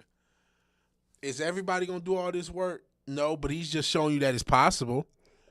And I'm sure there's going to be scammers, if there haven't been, to fuck with it. So no, the average person's not going to give a shit. Scammers, though. Yeah, you're right. It's not even hacking if it's open. This is open stuff. There's no password. None of this is password protected. This is just sloppy security by the government, essentially, because Flock is set up by them, this company. Friends give you shit for having tape over your phone's camera. I used to have tape and shit. I gave up. But we all need this in today's age to find out she has a tick. Hey, Low Spec. Merry Christmas Forbidden. Ruin. Look up 6G is going to be worse. Sheesh. If you're determined, or the license plate number. The profit, the police finding your purchases you did, stolen court. Yeah, I'm not saying it's worth it to scam. I mean, we showed the Kia boys they taking all these risks for less money than you would make at Little Caesars, working 5 hours. You know what I'm saying? Rather not, it's worth it to go through all this to scam. It's probably is a whole can of worms. The profit, police finding your purchases. As you did with stole a credit card. You're right. I'm not disagreeing whether or not it's worth it. Scamming is not really worth it nowadays. You don't make enough. Just get a job. Just DoorDash. You would literally. I wouldn't be paired if everybody went out to get me, right? You're not wrong. Practically, it's stupid, but people still do stupid shit. Crime doesn't pay anymore. Like it used to. It don't now. Like the Kia boys, when they said, yeah, we're making like $200 a car, whatever the fuck they were making. And it's like, you guys are risking y'all lives. Just put in the app at Subway. I'm a scammer from Charlotte to get this random white guy from Arizona. There's at least a few hundred of those motherfuckers around. People getting off DoorDash because people stealing food. Well, they shouldn't be ordering such good food. Shit. No, I'm just joking. That's crazy work. But I'm not surprised motherfuckers is grimy as fuck. Shit. Cause you're trying to be logical. I'm like, humans ain't logical, unfortunately. Humans ain't logical. Manufacturers love to talk. Yeah, fast food places aren't really hiring. That's a fair point. That's a fair counterpoint. Better to have something than nothing. About this effect when it deters crime. After all, someone isn't as likely to break into a car that's parked near a camera. But what they don't talk about... I think we get the point. The point is, Flock got to step their security up. If they're going to do all this crazy, if you're going to get the contract, and I'm not about to search to find this shit, because I don't really give a fuck, right? If you're going to get the fucking contract from the fucking government, from all these different governments, local and state, at least put a fucking security, some password protect these cameras and their feeds. Yeah, logical YNs. You know what I'm saying? Yeah, that is a thing with the job market, unfortunately. And Amazon's not the only company doing this. Everyone says Amazon keeping the non-hiring listings all up on the internet to trick investors to think Amazon's on the up and up. Because that's a lot of... the whole world is about tricking investors. And it's not that investors get tricked. It's that they're greedy and they want to ride the bubble too. So with the AI thing, we all know that it's just a bunch of slop being made. The practicality is not there. The investors aren't stupid to this fact. But they know the money's going up. They know the stock prices is going up. And if the stock price is going up, they're going to throw more money in it. And once they throw more money in it, people use that money to jimmy rig the stock market. That's why, they joke some companies don't want to profit. They just want to be seen as profitable so they can get all the stock hype. Pandora, I don't know if it ever turned a profit. Which technically my music's on Pandora, we'll see. I want to see what those robots, they keep saying they're going to fire people for those robots. I'm still a little skeptical about those Amazon robots.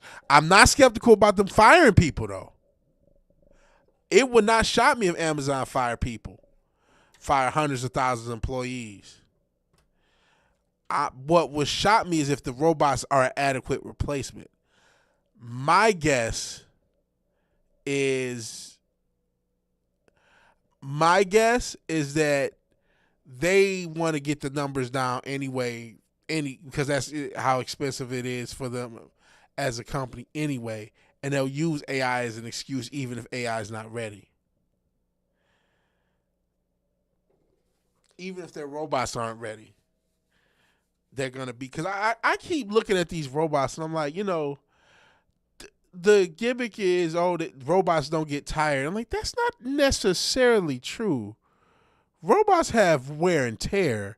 How are you going to have robots that can maintain the functions you want them to maintain and not deal with the wear and tear from consistently moving in certain motion? If robots didn't get tired, there would be no such thing as your car repair shop, right? Because mechanical things grind on each other and there's wear and tear, and there's going to be a lot of wear and tear on the action of a robot picking. I worked at Amazon, right? And so I know a little bit about it, going to these different bins, picking something, moving all these bins, moving all these goods to a conveyor belt, people at the top of the conveyor belt, sorting things out. And yeah, some of that sorting is done. It was already done, with computers and shit like that in mind. So, but there's still some manual sorting, and it's like I don't know how a robot's gonna be able to do all this shit. Some of it, yeah, but some of it's like, I don't know.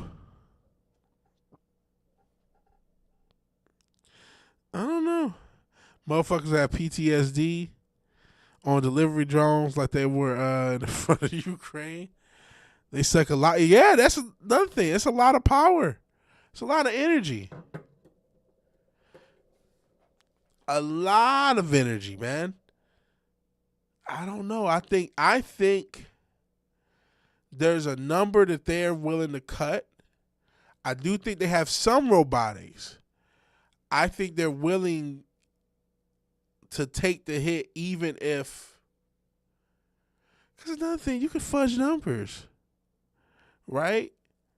Now, what will hurt Amazon is if after they do this, because, somebody like me, I'm an Amazon person.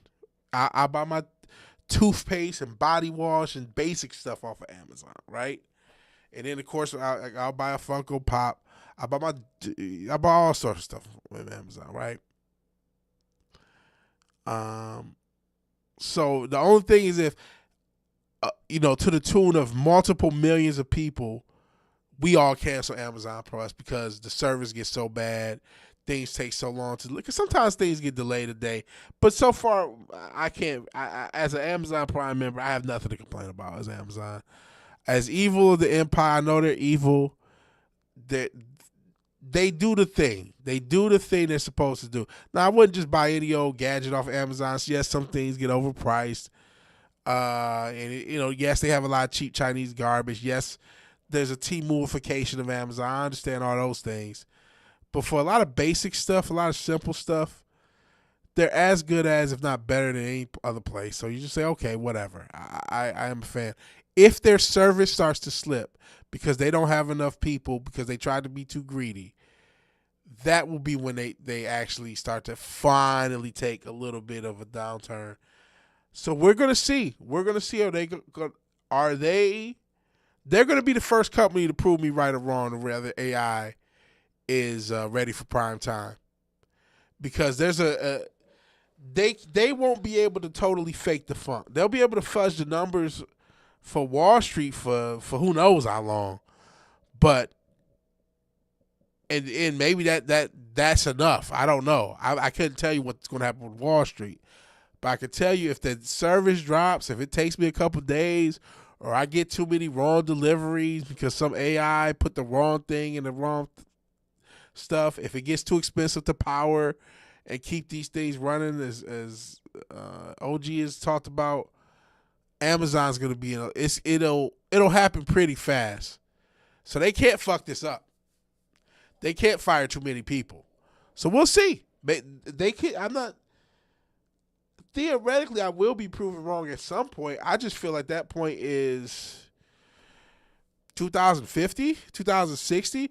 AIs can do some things, right? AI is like an advanced search engine, but when you're talking about AI plus robotics, the robotics do not look that great. I know there's a lot of non-movable. I mean, we've had robotics as a thing in this country as far as manufacturing hundreds of years, technically. You talk about older machines, but yes, you have robots that could do quite a bit, right? You have robots that could move windshields, and I could probably show some how it's made type of shit with robots. I'm not saying robotics aren't very advanced, but to the level that they take the amount of jobs that everyone's talking about, they have to be pretty advanced, and again, still have to be worthwhile. Because, robots don't eat anything. Robots don't get tired. Well, they have to have power, and they do have wear and tear. So those are not true statements. So is it actually cheaper to just hire a guy for $60K, or is it cheaper to buy the $100K robot? If the power and the wear and tear and the maintenance, if you pay $100K for the robot, and now you paying another $70K in maintenance and powering every year, you were better off hiring a worker. And maybe those numbers aren't exact because they say, healthcare and shit, but you get my idea. If it's more expensive to maintain and power the robot, you're better off with the worker, especially because the worker is going to have functioning advantages to a robot. And I don't think robotics are at the level where they could cost effectively replace workers yet. I'm not saying that people won't try, but I don't think they're able to do it. I just haven't seen robotic. I mean, if you want me to show you, all these robots falling over, you know what I mean? I can do it.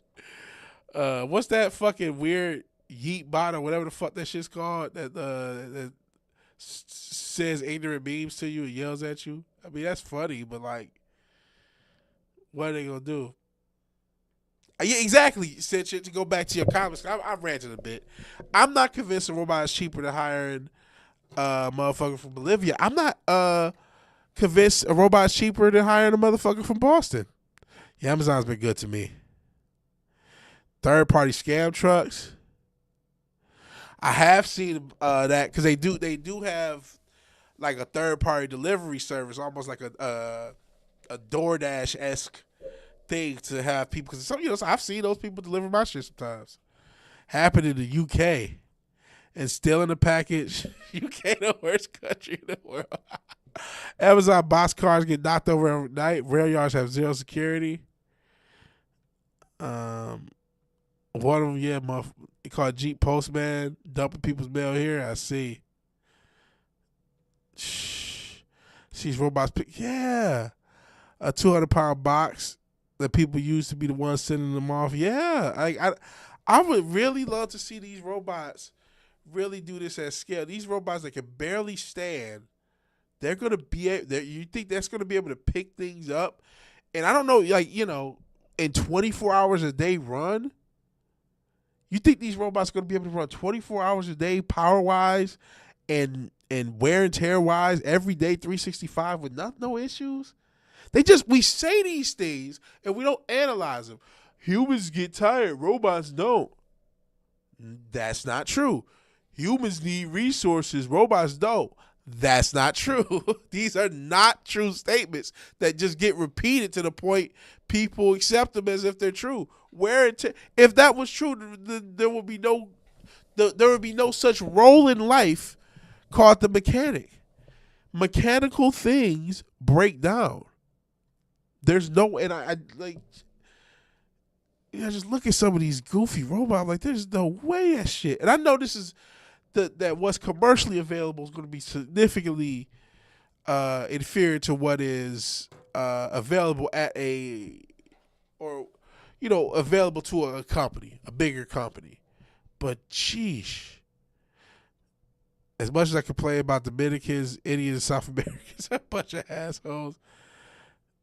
But that's the question. Does the robot last 2 years? Then it's more cost effective for the human. That's a good question. But I don't know if they answered that yet, Ruin. That's my theory. Have they answered that question? Have they built the robots that will do this, will last 2 years, will provide that? Because I don't know that they have. Maybe they have. Well, I guess we're about to find out. We're about to find out if they can build a robot that can last 2 or 3 years or to make itself effective enough to be profitable. And again, it doesn't need rest, or does it? It needs rest if something breaks down. It needs rest if a mechanical part breaks down. It needs maintenance then. So then you got to pay somebody to do it. So it depends. It depends on the cost of the robot, cost of maintenance, and you got to pay power. You got to pay your electric bill. So that's we're about to find out the answer to this question. How if they built a robot that can provide the same amount or superior work and can do so where maintaining it is less than the cost of paying humans. I don't know that robotics are advanced enough to do so at scale, but I could be wrong. I'm just a guy on the internet. We're about to find out the answer to that question, and Amazon will probably be ground zero to answering that question. If they and how long is it going to take to answer that question?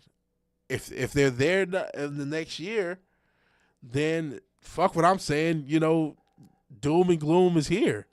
I just haven't seen, and I'm not an expert. I'm not necessarily looking for it either, but it just doesn't seem like the robots are there yet. I don't think they can. I don't think the robot can lift hundreds and hundreds of pounds consistently up and down.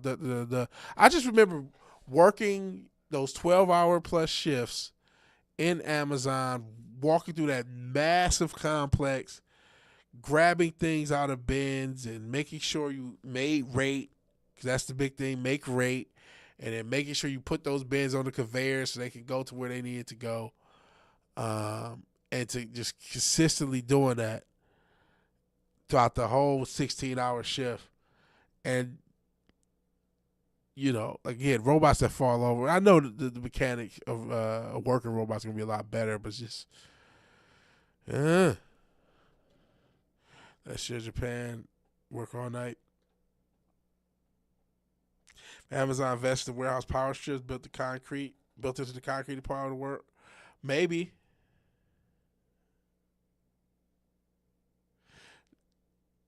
You say question a lot when you show them. That'd be a cool question. We love you, robot. Listen, I don't hate you, robot. I don't hate robots. I just want to see where you guys are at. Where are you, are you at the level everybody is forecasting you to be? Because it's not an easy level to be at. Especially, also remember this. We still are, not to be liberal, but we still live in capitalism land too.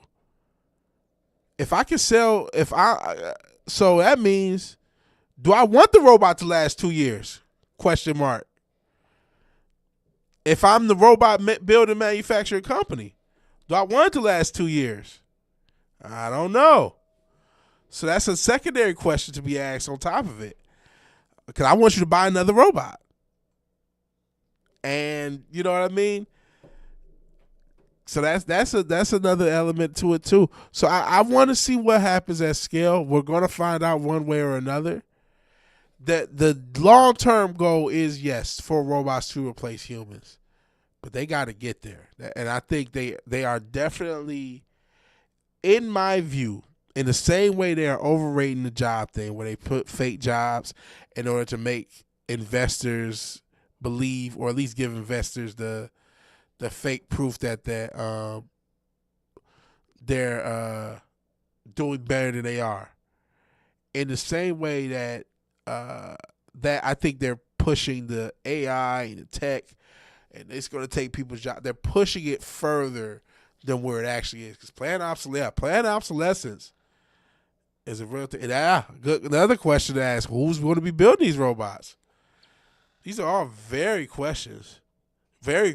Who's going to build the robots? What country is going to build them? How much are you going to get paid to build them? How are robots going to be building themselves? Question mark. Does the question show up? Say his name and he appears. I believe in Joe Hendry. So it's like, again, my opinion is the AI and robot apocalypse is being overhyped. And I meant to read, because you say you're looking for the video. China has a system for its EVs, like a 1900s rail car. Instead of train rails, there's a rod that sticks to the ground attached to electric. I think I might have seen that. Maybe they do something similar for their robot. And I imagine the country you would think is going to be China, right? Kevin Costner revealed them. And then if robots build them themselves, who's checking the quality on it? It's the RP corpos, right? Yeah, we're dystopian scam culture. The corpos scam each other all the fucking time. Amazon's trying, and then effectiveness. Amazon's trying to do all things for everything, right? They want to be Global Corp. That's what Amazon wants to be. But they fuck up all the time. They AWS is fucked up. All sorts of things fuck up. So even if they try to build them themselves, there's something to be said about doing too goddamn much. All right, you found the video. We can check it out. So more than likely, they're going to need to have either a subcontractor or somebody working. And whoever that subcontractor or company who provides the robotics or part of it, they're going to want shit to fail so they can get more sales. The prototype of builder shot John Cena. They're going to want it to, they're not just going to get, hey, we want this shit to run for 15 years. Fuck we do. We want you to buy this bitch every year just like Madden. We want you to pay us $200,000 per robot every year. And 0 day attacks every freaking day. Yeah. And by the way, yeah, let's go back to what we just saw talk about attacks. You don't even need to hack shit to get to these to every camera in the fucking, all these damn cameras. What about the cybersecurity? what happens if people get mad? I'm about to hack the Amazon robots, and they got them fucking now fucking robo worker is dworking. Look up what dworking is if you're interested. Shout out to Urban Dictionary. He now some fucking 6'7" brain rot kid got your fucking planned obsolescent robot dworking and breaking shit because he hacked into it. And the cybersecurity is nothing. Yeah, Toy Man gonna have a field day. Subscription model robot. So yeah, that's not whoever's in charge of the robotics, they're gonna want their money too. So they're gonna do everything to get the money. And we see the amount of cybersecurity these big corporations are putting in. So it's gonna be a mess. I that's my prediction.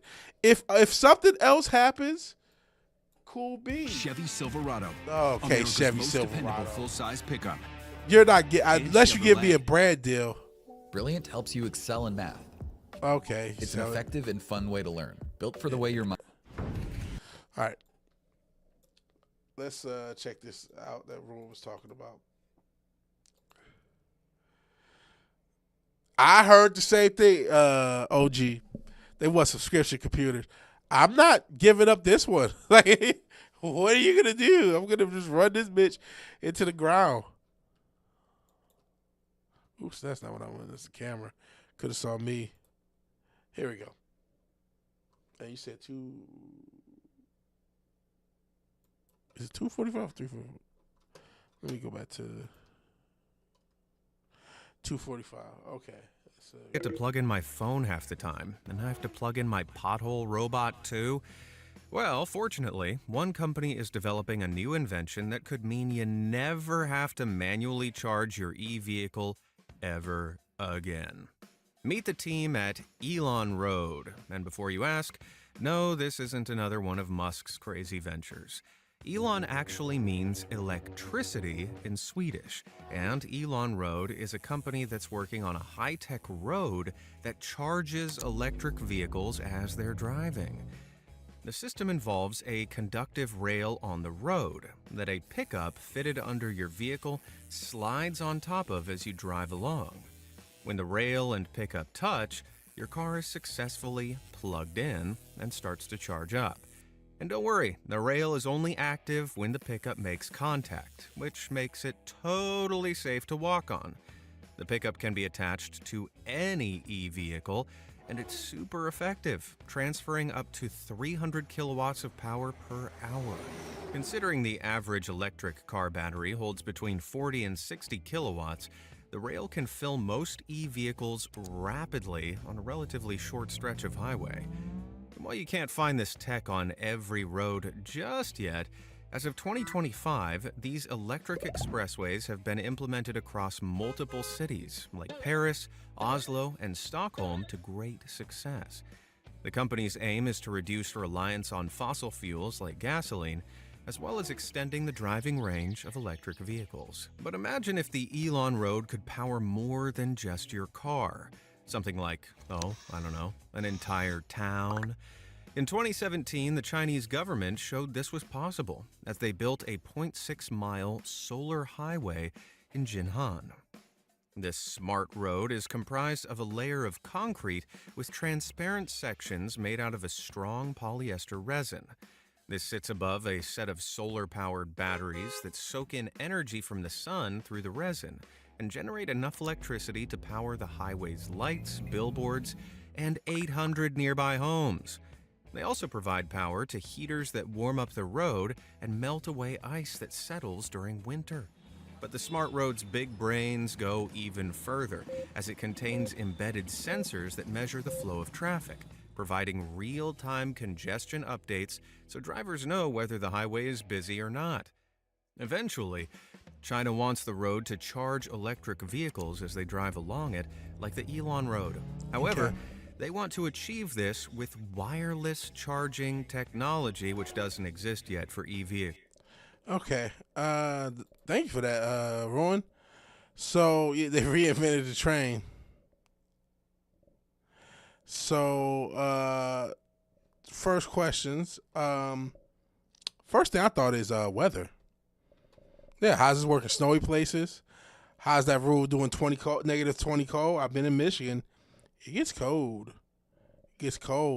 And I guess for the Amazon versions of these, did I miss? There's something I may be missing. Where's the electricity coming from? Is it coming from? I mean, maybe I got to rewatch it and I missed it live, and I apologize if I did.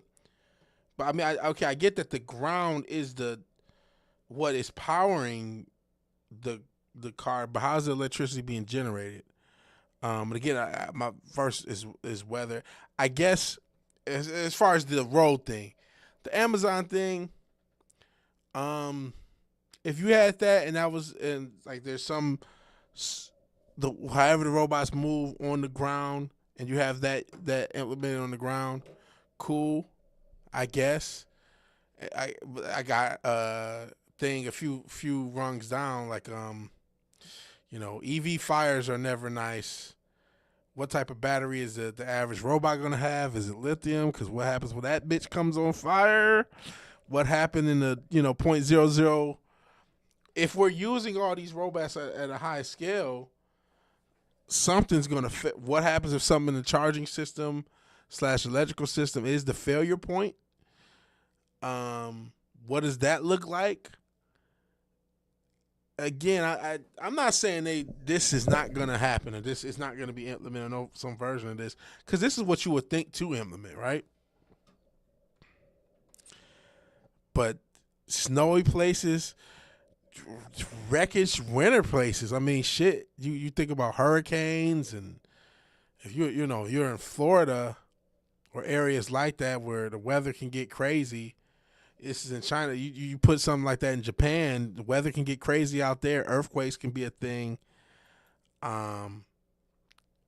know what I mean? These things start to, in certain areas, their usability is in as peak. Let me read some of your comments. I don't want to miss too much. Cool. We got gas money. Ain't nobody got gas money in this economy. And yeah, will it hold a charge? It won't hold a charge in the cold. Probably doesn't. Stockholm, not in the winter. We haven't solved electric cyclical degradation. No, we haven't. Coal power plants. That's what I thought. That's what I thought it was coming from. San Francisco rail car adopted to modern day. Wait a second. Where are you getting the power? Yeah, that's what I thought. It's just similar to the bullet train, yeah. But yeah, that power still is going to come from the coal power plant. So it's like, okay, well, because that power grid still is probably not going to be able to support it. I got a lot of questions. I'm not saying we won't get there. We won't use this shit. They've used it in a few cities. That's a lot of infrastructural change. I mean, I guess we went through the biggest infrastructural change of my modern life is what? The phone lines becoming internet lines, and you know what I mean? That sort of thing. Fiber. We got, fiber internet now is a thing, right? So that whole process of going through different cable lines and people digging up the infrastructure for that's probably the biggest change of massive infrastructure in my lifetime. Could you add these to roads and buildings to power robots? Yeah, but again, the more we talk about this, this cannot be any more than at least 10 to 15, 20 years off of actual practical usability. With now that I'm grown, now that I'm old, and I see how shit really works and how long it takes to get shit from idea to actual reality, for how long it took, even the iPhone, one of the most popular, renowned products the past 30 years, it still took I'll say the smartphone. If the smartphone came out in 2007, it still took till about 2012 before they became common. 2011, 2012, right before they were ubiquitously common. Because again, the BlackBerry still held on for a couple years. Some people broke, still got the old Nokia phones, making them last. But when it became, okay, everyone has one. Most people had one by 2010, even then, that's still 3 years of some kind. But yeah, everyone had one by 2012. They were the only kind of form of phone in town outside of track phones. Shout out to the Detroit Hustlers on their money phones. So yeah, coal power plants. If it's gonna still come down to that, it ain't going nowhere. They heat up the road in the winter with fossil fuels to use electric. Okay, right. And that's another thing. You're talking about the same planet. We can't fix a pothole. And I don't know if any of you, I mentioned Michigan. Oh my God. I mean, for anyone who's in the Texas area, I know I got some Texans, and you think the roads are crazy here. I got to tell you, the roads here are fucking paved with gold compared to Michigan. Michigan roads, I will never, we're talking some major potholes, major destruction, every road. There was and they finally went to jail over the shit, but I knew it just because they kept doing construction on the same areas. And finally, they said, "Oh, the person who was they were scamming it. They were again playing obsolescence, intentionally fucking up construction, keep getting the same contract, getting paid to basically keep fixing and breaking the same shit. And so the same roads kept getting construction. They'd be broke by the next year. Then they need more construction, and the whole area of Michigan needs construction because it's basically my old school mob type scam type shit." For Amazon's warehouse, it'd be just like the AI data center we all pay for. Unfortunately, that is probably the goal. But even outside of paying, I don't know if we have enough power to even power it, even if we do pay for it. I don't think the infrastructure can handle it. I have seen the attempt on solar power rooftops that never worked. Coastal places, flooding and electricity. Yeah, how's it gonna work in Ohio? How's it gonna work on some islands? I mentioned Japan. I just don't see this working.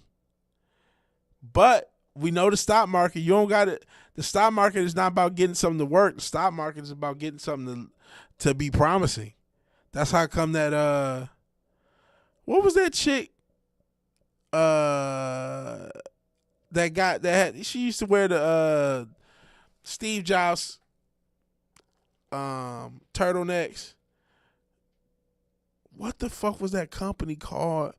And they were supposed to be this medical company, and she was supposed to be some genius, but it was bullshit. But in the meantime, she had became a billionaire overnight, basically off of selling the stock market some bullshit. I forgot that chick's name, Elizabeth something. I honestly hate all this green shit because it's not the only green is the money, and they didn't change those faces to blue. So that ain't even green. Shit ain't nothing green about this shit. A lot of infrastructure change with the innovations ain't happening. Yeah, countries is broke. Everybody broke where they want to be. Yeah, your street just got its first repaving in 60 years. But again, it's not about it working. Hydrogen would work, and they had the tech for hydrogen cars. Remember, I played the Top Gear. Top Gear, one of the at the time, one of the biggest shows on TV, the biggest car show on TV across the planet, because it's one of the biggest shows on the planet because it's in UK, it's everywhere. Top Gear is one of those type of brands. At least was. I don't know what it is now. From like 2002, 2003, 2004, that era, they had hydrogen cars working. People, you already there were already cars fueling with water. It was a different type of water, but it was like a hydrogen enriched water, and they could fuel cars on it. And then that tech just got mothballed. It's crazy they even showed it to us to even show that was possible. I played it on these streams before. I can maybe try to find it. So hydrogen would be a good source, but they don't plan on using that. And yeah, that's the thing. Hydrogen also has its own issues. Long as we don't repeat the Hindenburg blimps, the jet fuel painted balloon. Let's see. Hey, small town. I drop some country roads in Michigan. Work from hell.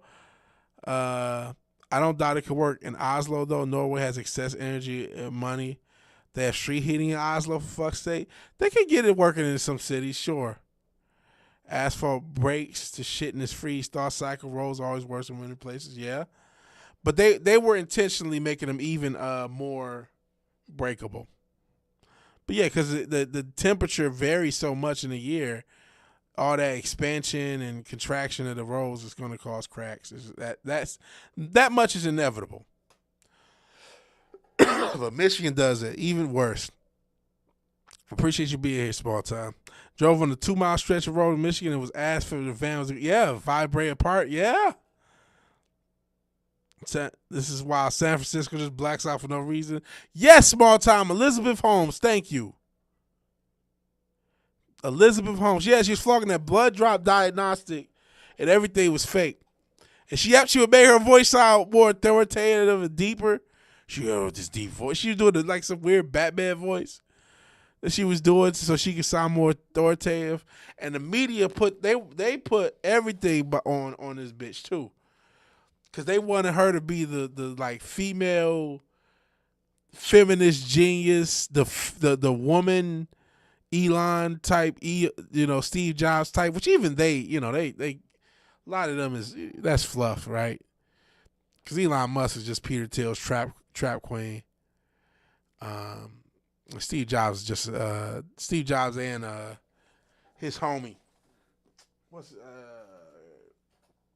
Gates. It was just CIA plants. CIA plants. Last man heard about making his own water fuel car disappeared. Yeah, if you try to do it, but I can show you. Let me see if I can find that Top Gear hydrogen car. They were working on a hydrogen. The corpos had their own hydrogen car, and they just abandoned it.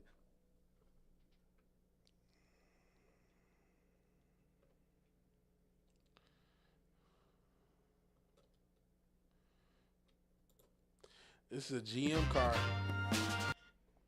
Did they show when this was played? No, I don't have the date.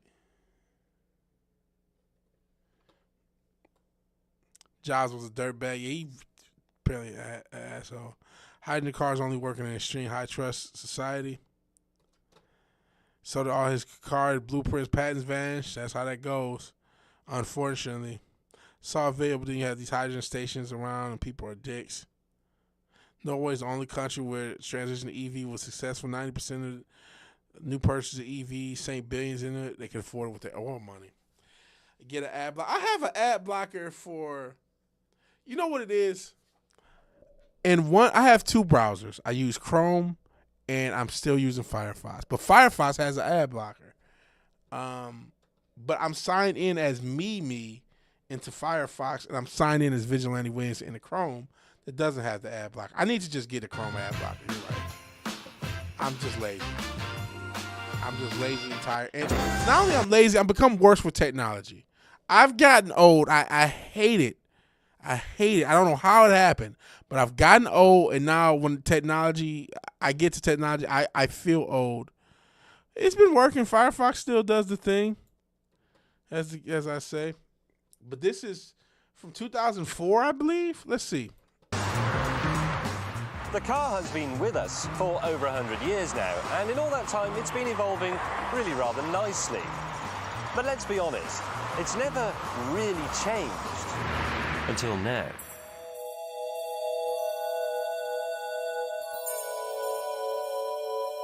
This is the General Motors Highwire. Now, it still looks pretty much like a car. It's got wheels and windows and what have you, but it represents a complete revolution in the way a car works.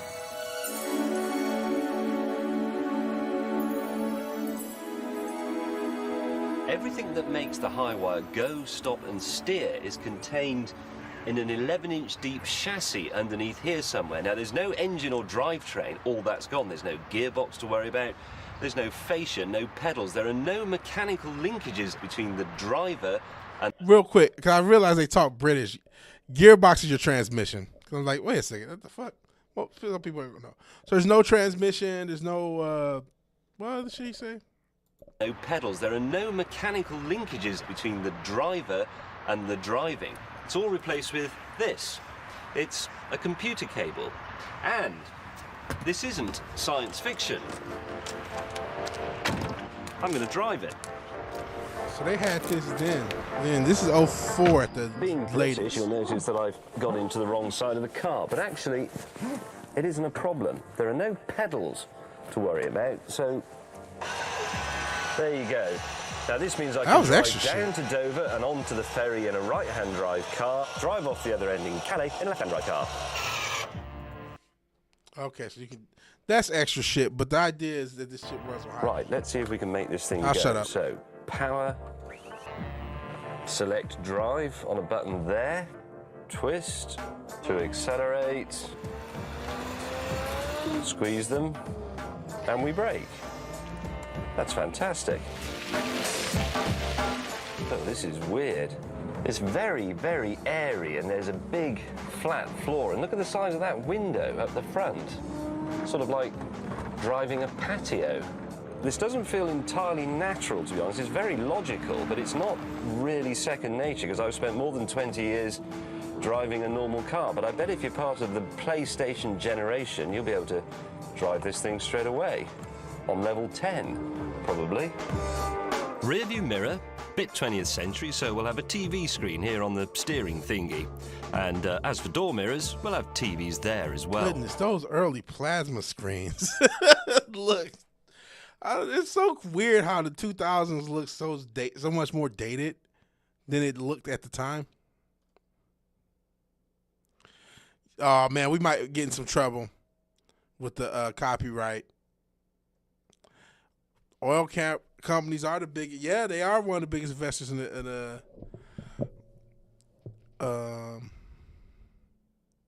how do the oil companies profit? Yeah, even 2015 looks dated. You're right. That's the thing. I don't even like automatics. My car doesn't need to have a brain, right? Vintage Top Gear, yeah. Reliant Robert. I might have seen that episode. I used to watch a lot of Top Gear. Shout out to Top Gear. But yeah, the oil companies, you gotta think of how the rich gonna make their money, because they ain't gonna let it happen unless they make their money. But the oil companies have to have they have to know there's a finite level to their infrastructure.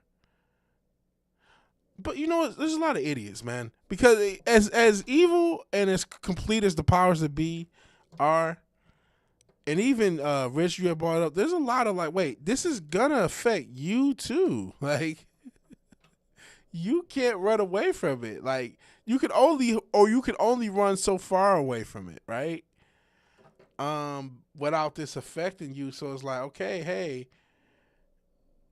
how does this work? If you guys want more power to be drawn from the infrastructure, then we can reasonably do between electric cars, between AI slop data centers, between manufacturing. And then of course everybody living their lives. There's only so much power that can be generated based on the current infrastructure we have. If you don't upgrade the infrastructure because you're afraid that it's going to affect your bottom line, what are you going to do when the infrastructure fails? And are you going to wait? Maybe that's the goal. Like, we're going to ride until the wheels absolutely fall off before implementing the more practical changes to the especially I'm talking about the infrastructure. I'm talking about the fossil fuel electro infrastructure, right? Where coal generated electricity that's generated by fossil fuels. That system that we've been using, and then the fossil fuels are obviously generating transportation, filling transportation needs. That infrastructure has a limit to what it can do, and they are pushing that limit. What are you're gonna have to go to something else after that limit's broken. This ain't a movie, dog, but we'll see. I'm not in control. We'll see what they're gonna do. Let's read some more comments and I'll get back into this. Yeah, 2015 is David. BBC hits hard on YT. I think I don't know what you're talking. Hopefully you're talking about television. It seems like you could be talking about something else.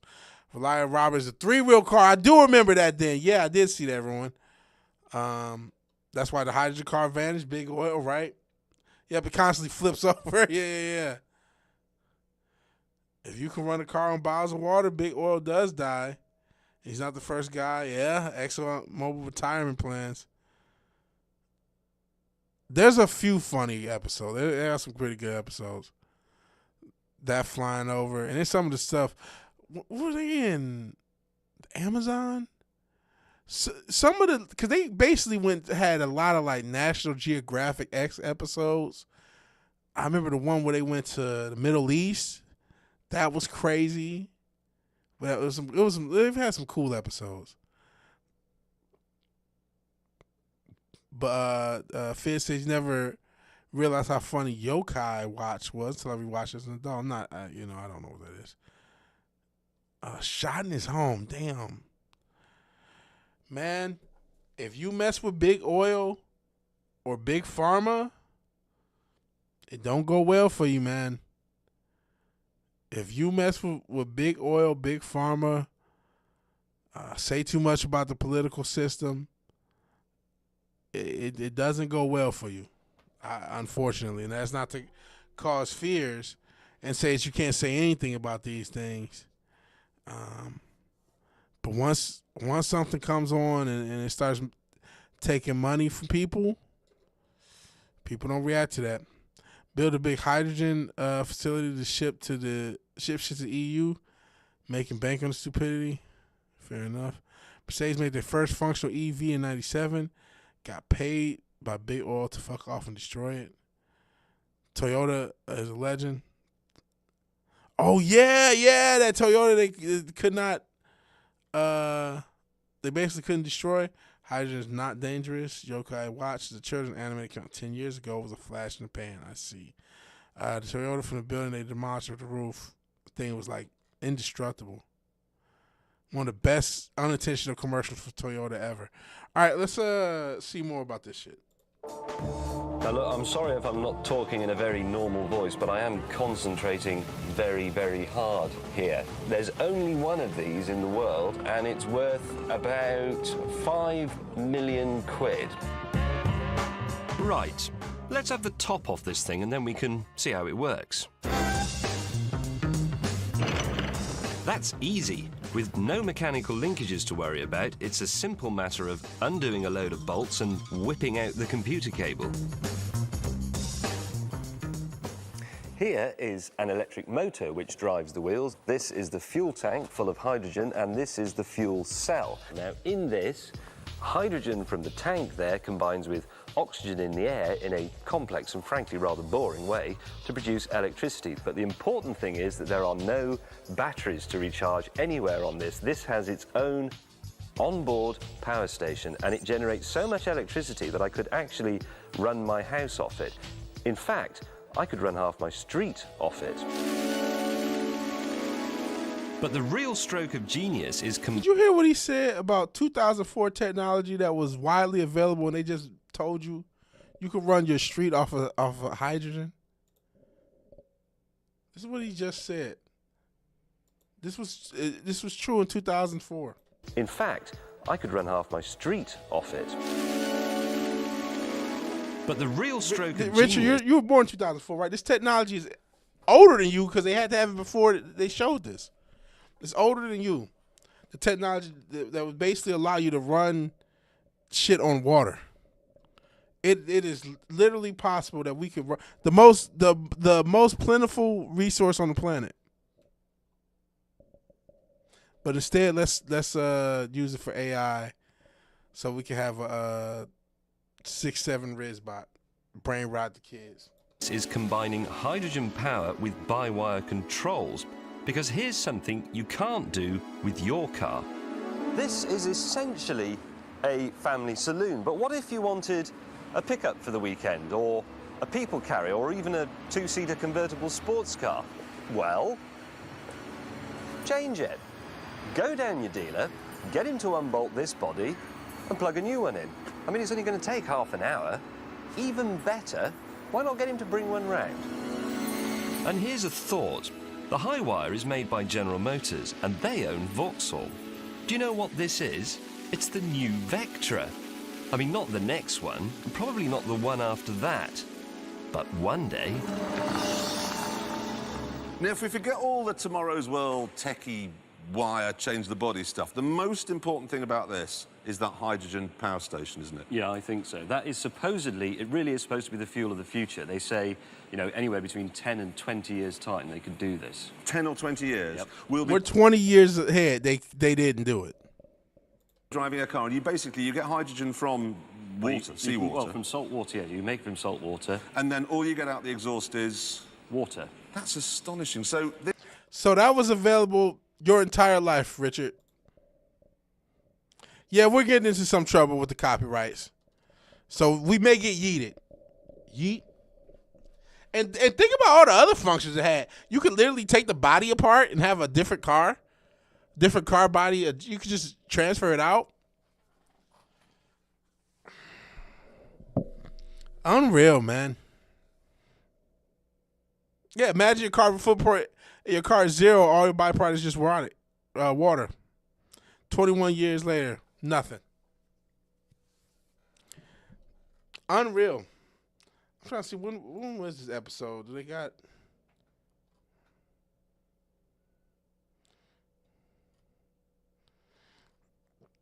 And we'll never know what happened to it. There's no cure for cancer. I mean, I've heard things as simple as baking soda can have an impact. I've heard of things as simple. I don't know that that's true. I'm not a doctor. I'm not Dr. Sebi. I've heard things as simple as fasting. I've heard things as simple as getting away from magnetic interference. Obviously, changing your diet can have an impact. Has had an impact. Obviously, people who have treated it and found alternative ways to treat it have been suppressed. Look up Brzezinski, and he has this neoplastic therapy that was very effective. And look, you can see how the American Cancer Society, all these big pharmaceutical companies, the FDA, all colluded to suppress his treatment from people that were actually helping, even going so far as to threaten legal action, threaten to prosecute the people who were getting helped. Look up Brzezinski. It's one of the most. That was the, red pills kind of become a joke, the concept. But going back to the original concept from The Matrix of showing you how corrupt the world was, that documentary is instrumental in me in showing you how corrupt. I couldn't believe that.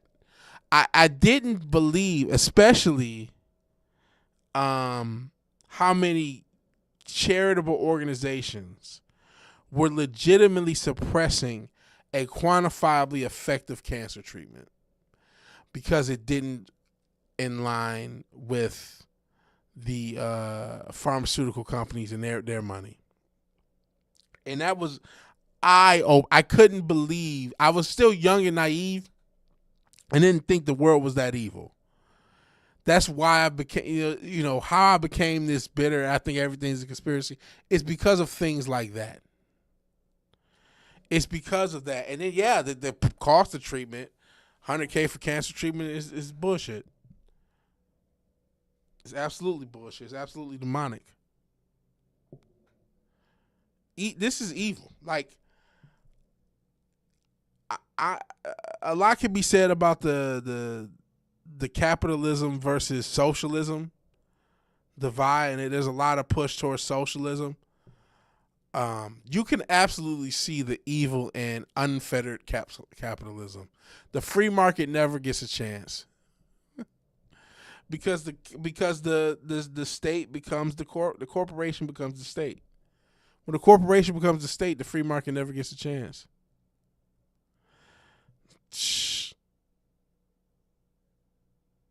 Oh man, they even murked the UK doctor who was getting people off of heroin in 48 hours for some hallucinogenic therapy in the 70s or 80s. I did not know about that guy.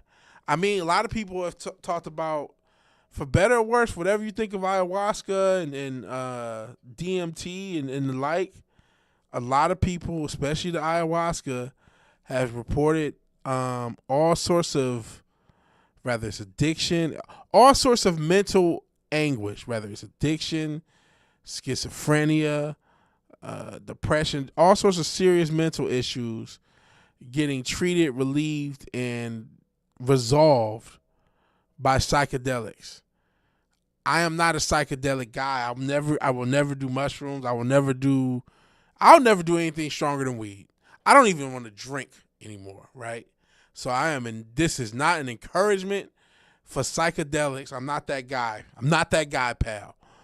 But you can do your own research and see how it's been able to treat a bevy of things. Hey, Tree Rock, that's some game. There will never be a cure of cancer because old age is cancer. The cure of cancer is a scam. If the cancer doesn't get you, the chemo doesn't get. Yeah, the chemo or the infection. A lot of people make fun of Steve Jobs, but there is something to be said about not wanting to go out on the chemo. I understand that. I understand wanting to just kind of go out on your own shield, and if it just let the cancer do it instead of all the quote unquote treatment. You know, a lot of people will make fun of them, but at the same time, I understand that. I understand not wanting to go through all the chemo, all the bullshit, and just saying, you know what, it is what it is. All socialism means you wait long to get poisoned. And it's not like you talk about medical. It's not like the, so-called Canada and so-called Britain, so-called UK, have socialized medicine. It doesn't seem like it's doing too great in either places. I mean, you can speak to it more than we can, OG. What's the medical situation like in Canada? Boots on the ground for the people. Islington girl, aka Office Girl, aka what was it? We had another nickname because you like legal something. Tree Rock, you had the cancer, you had the chemo. There's a constellation of healthcare providers, insurance companies. Oh yeah, it's only a few. Ego death is a hell of a trip. I'm scared of fucking psychedelics, man. Weed's enough. Consolidation. Not old age exactly. Cancer's an abnormal cell.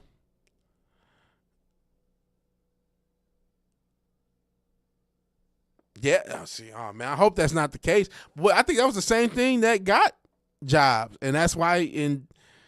I kind of said if that's what happens to me, I much rather just let it get me. You know what I'm saying? People made fun of him doing natural stuff because it didn't work.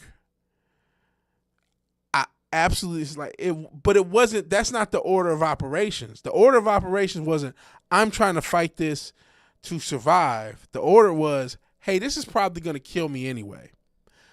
If this is going to kill me, I'm not going to make my life even worse. I'm going to try this natural shit. It may be too late. It may not work. It may work. But I'm not about to go through this bullshit. I totally understood where he came from in that standpoint. I don't know why, as much as all the shit they talk about Steve Jobs, because they do hype him up. He was a piece of shit to a lot of people, and he wasn't as genius as he was ruthless. I understood why he went out the way he went out. Because I mean, and listen, some people have been able to beat cancer. But man, I do not want to nuke my body just to die anyway. Like, I do not want to nuke my body, make my quality of life even worse just to fall out anyway. I understand that. I absolutely understand that. And I pray for your situation, Rowan. I hope you okay, or as okay as you can be, because you said you're already dealing with something. Terrible medical situation, the stress of the situation from all the immigrants, all the equipment not enough, hospitals busted up, 6 weeks for a doctor's appointment. Yeesh.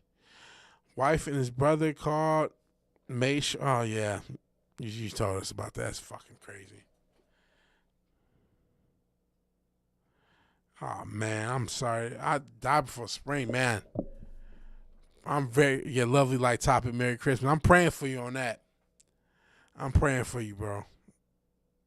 You know. People die in emergency rooms all the time. No such thing as building a new hospital. His motives is a fucking car. That's fucking crazy.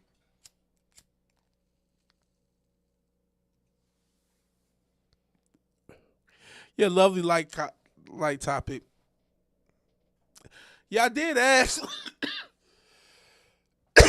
because there's still a push to socialize healthcare here, but there's never any talk about the practicalities of how it's doing in other places. Like, I don't know. I don't know why I try with politics, because I'm trying to be too logical with something that is not meant to be logical. Politics is meant to be distractionary. In life, most of the things that they can get to divide people with, you're born with. You're born black, you're born white, you're born a man, you're born a woman, you're born Spanish. Usually you're born under your religion. Usually you're born in a specific location that may have a rivalry or worse with another location. And so these things are sort of, they're born, they're default, they're beyond your control. And they are means that you can be divided by, right? You can be divided by religion, you can be divided by race, you can be divided by height. Shit, you can be divided by a lot of things. You do have a member card, that's right. Blame the black man.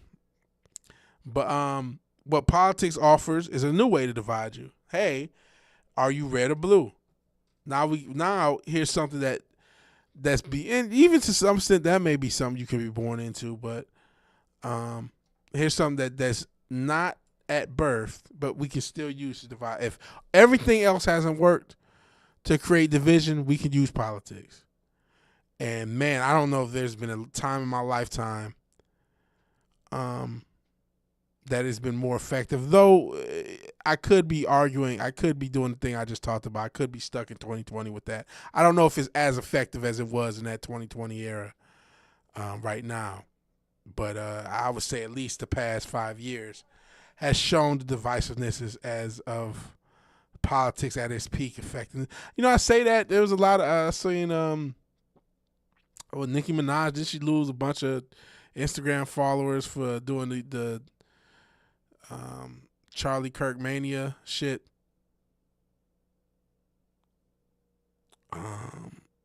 Unless you're 40 plus.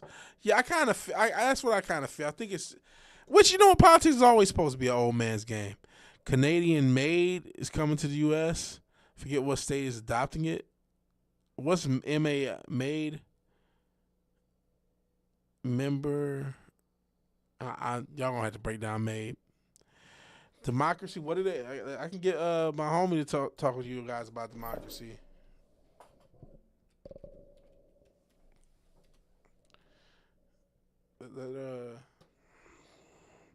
Red and blue work together to stamp out other parties having a real opportunity. Medical assistance in dying. Oh boy, is that just basically when they yeet you? New oh, fuck 360 waistband. I don't even have any kids. A soccer ball. We're sitting through this ad though. Because democracy basically means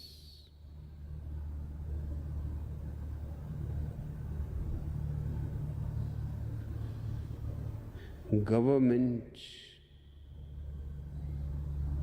by the people, of the people, for the people. But the people are retarded. It's the truth. It's the truth. It's funny. It's also true. Democracy is for the people, by the people, but the people are retarded. And that's actually the proper word to use. That's a technical term. That's not just in that the ability for mass thought in general is retarded, right? And so the ability for the people to rule, the people's minds have been and has been thought retarded. Same thing as something is flame retardant and thus likely to catch on fire. We are critically thinking retarded in mass. I remember Jack Kevorkian. I think wasn't he based out of Michigan? Always goes back to Detroit. Jack Kevorkian started in the U.S. He died in prison, and now the U.S. is making it legal. Someone who's on leash crawling in trains, yeah, is able to vote. Yeah, somebody on the furries can vote, y'all. Yeah, do you feel like a ruler? It was supposed to be for terminally ill people with brain cancer. Some of the people we talking about, people with cancer who want to go on, and now they're using it as a method of population control, it looks like. Which they got to decide, do y'all want more people or not, population control? Because they go back and forth. You know, either y'all want more people or you don't. I don't know. Whatever. But yeah, furries can vote, y'all. One of the leading causes of death. 20K got... Wow. Wow. That's crazy. Wow. So is these just like... Ooh, fuck. Holy shit. I didn't know it was like that. So wait. What? Because Canada doesn't even have a population like that. For 20K to just say, yeah, it's a wrap. Who suggests is the state suggesting, hey, you know what? You should just kill yourself. We'll do it for you. Or are people saying, you know what? I'm trying to off myself. Could you guys get this done? Or is it a combination of both? Like, how does that happen? I get for terminally ill people, but I suspect quite a few people are still getting mated, as we'll say, who aren't terminally ill. So how does that happen? What starts that conversation? How does that work?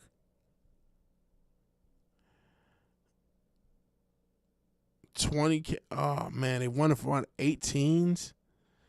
Jesus Christ. If you stub a toe, see, that's what I was worried. You stub a toe cat, they offer made first.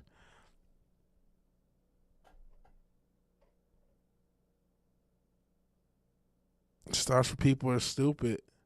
Got a cold made.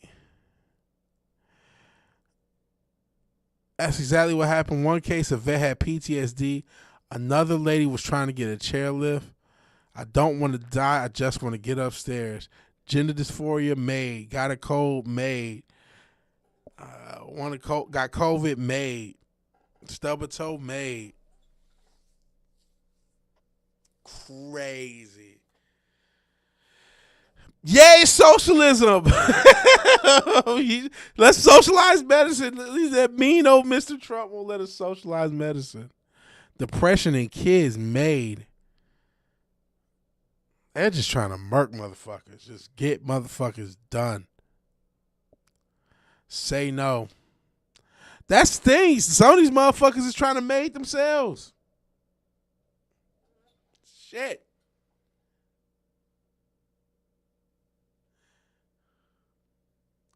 And so, yeah, what happens? Okay, y'all gonna have to walk me through the process as someone who, again, I don't pay attention.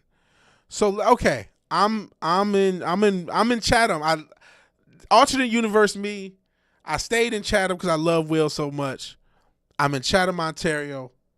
I done fucking tore my pec going at the gym, going hard. Okay, so I tore my pec in Canada.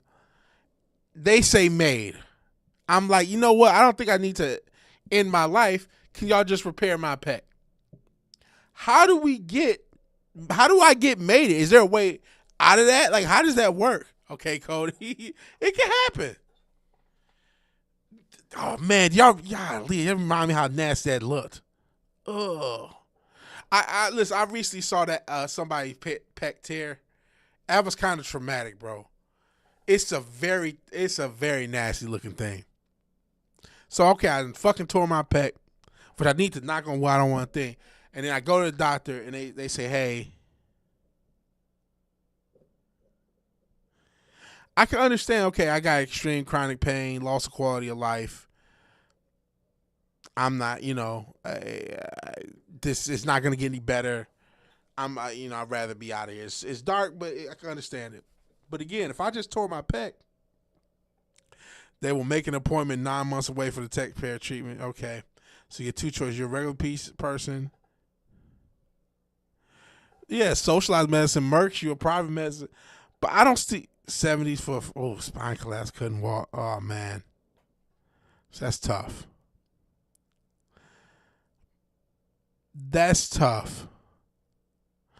But I don't understand how, if me as a 38-year-old with a pec tear, how can they get me to MAID if I don't want to do it? Like that, like how does that work? Do they force you into it? Like how does that work? Hey, we suggest MAID because I don't want to do that. I'm that's the part I'm lost. I get how can they get a child to MAID? I can sort of understand a child. Which is evil to suggest, and that's evil to suggest childhood depression. That's the dark part where you say, hey, your kid may come in feeling, hey, I want to off myself, and you guys go, sure, and actually do it. That's fucking crazy. And I know you heartless New Yorker, but I would feel bad for people in that situation. I would feel bad for children. Especially because I was a kid. If there are times in my life, if something like MAID was available, I would have willingly done it. And I'm being, not to be dark, not to be, extra, I'm being dead ass.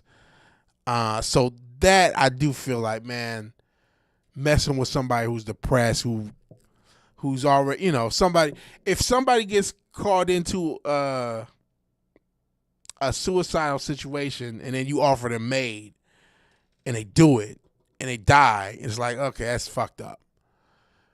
Outside of that though, and I see that elderly people who are probably already in a situation, they're ready to go. Okay, I see those two situations. I don't see how people from regular injuries are going from I'm dealing with a regular injury or even regular disability. Hey, I need like you said, I just need a new chairlift in my house to get around. Even after they suggest MAID, like what happens next?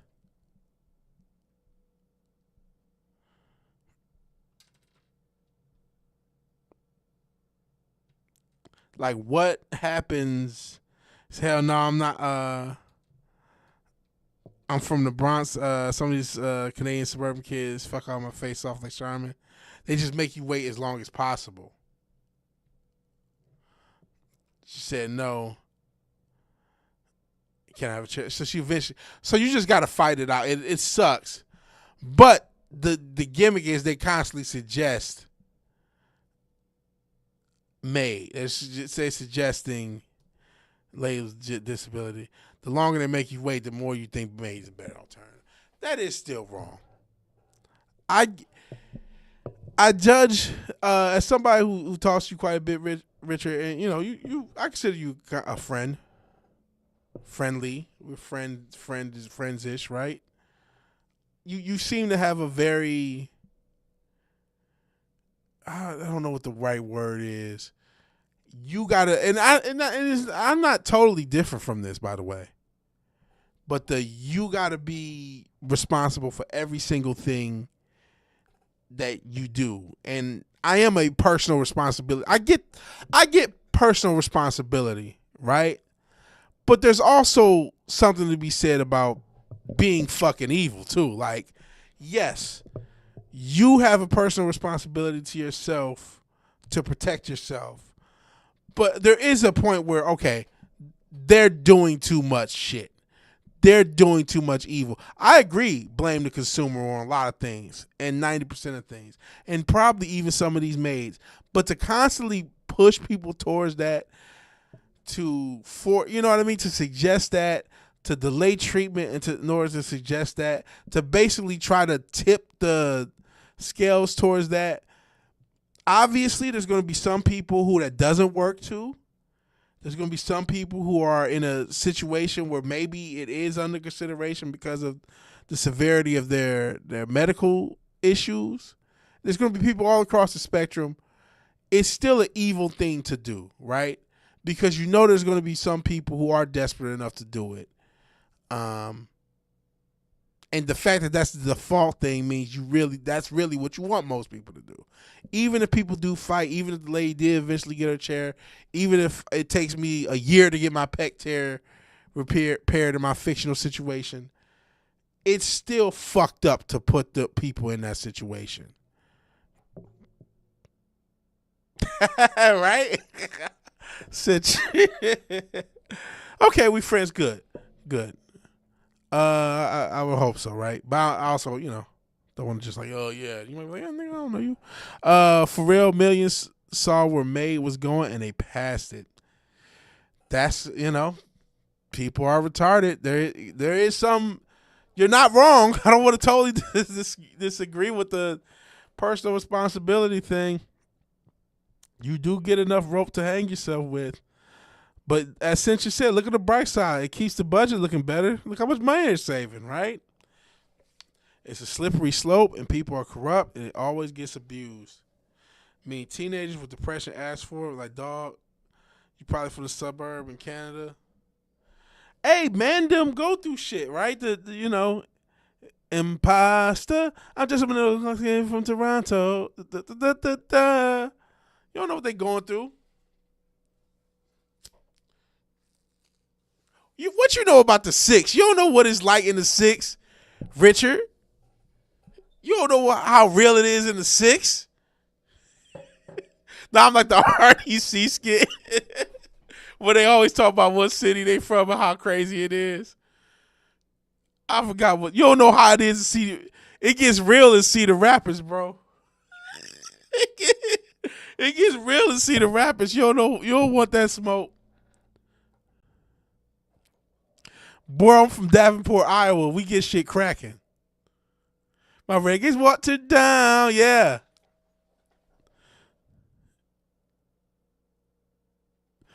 Yeah, it's so hard to listen to Drake seeing Raptors lose and flat boot. Yeah, it is tough. It's tough. It's tough. It's tough work. You know what? I'll tell you, it is tough for Canada. This is no joke. And it's from the fucking cold. God damn it, it's so cold up north. It was cold in the D. I know it was cold in fucking Canada. I can't deal with that motherfucking cold.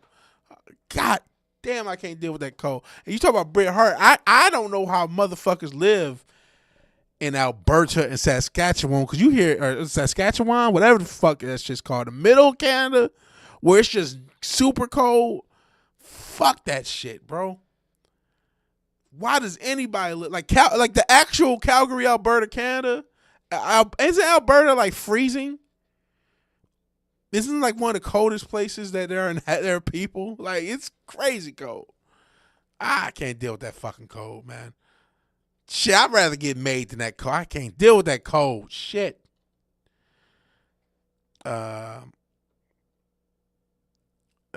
where Justin Castro, shout out to Trudeau, laundering taxes before he left office was about. Extra fun contracts is gay to him. So he was doing such a good job, he deserved a reward. It's hard to pretty hard to complain. It's Goldberg's fault. From New York. Yeah, God, New York gets cold, I'm sure. It is that real in Toronto, no one goes to jail. Say you got cartel and your car gets stolen. Right? Listening to Drake. A lot of that Drake shit depressing. You just listen to Drake complain about strippers. Crying and shit. Only made you one as Minute Maid. Fair enough. Shit will depress you. His car might got stolen. Even though the car getting stolen is a problem everywhere. I know it's a problem in Houston too.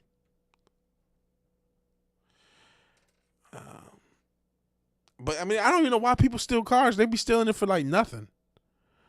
Motherfuckers don't even be making money off of the shit. They just be stealing it just to steal. New York is like Miami compared to the frozen wasteland. Yeah, it gets like stupid cold. Why would anyone complain about strippers? Don't give them money, Fizz.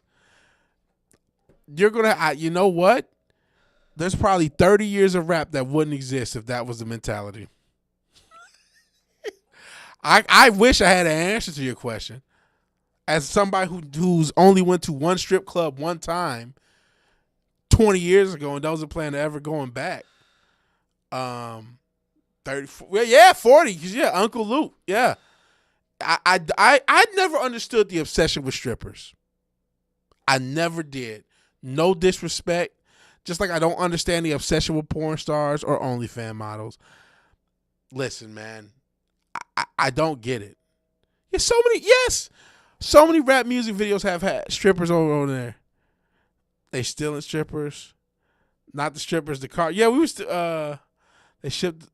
Yeah, I know you meant the cars. Where's Mogadishu and shit? I don't know where that is. Actually, they are taking so there's still women trafficking. That's still a thing. Don't they have a prime way of dealing the strip? I don't know. There apparently are strip clubs with good food, allegedly. Like Magic City's one of the biggest strip clubs. It's the biggest strip club in Atlanta. Allegedly, their food is actually good. I'll never find out. Honestly, I mean, I may go to Atlanta once. I've only been through Atlanta. I've never actually been to it. I don't really have a desire to go to Atlanta either. I don't hate Atlanta. I would live in Charlotte. I like the South, but all that traffic and all that gay, I'm good on that, man. I'm good on I'm good. Which my cousin met Dwight Howard at cause he was doing he worked at like a bar and grill, and Dwight Howard, when he was playing for the Hornets and still putting up like 18 and 11, he came through. No, he's okay. My cousin's alive. He's good. The one down the road, your house in Windsor, advertise your dinner deal. I think there are strip clubs that have like a real menu and like a real dinner thing.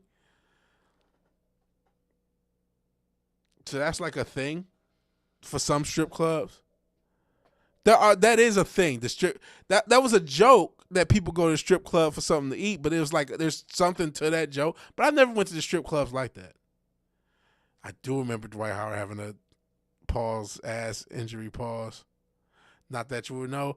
Listen, if you eating a strip club prime rib, enjoy. There are some strip clubs that make that a thing. Their menu is like a part of their gimmick. I don't know how big the strip club culture is now.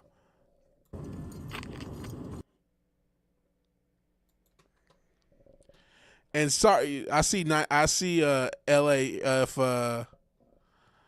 my man Chuko is still here. My bad, bro. Because we were talking about the California gang thing and all the crazy. I can't enjoy the food. Place smell like bounce that ass. I think that's also part of the draw. But let's see what's going on here.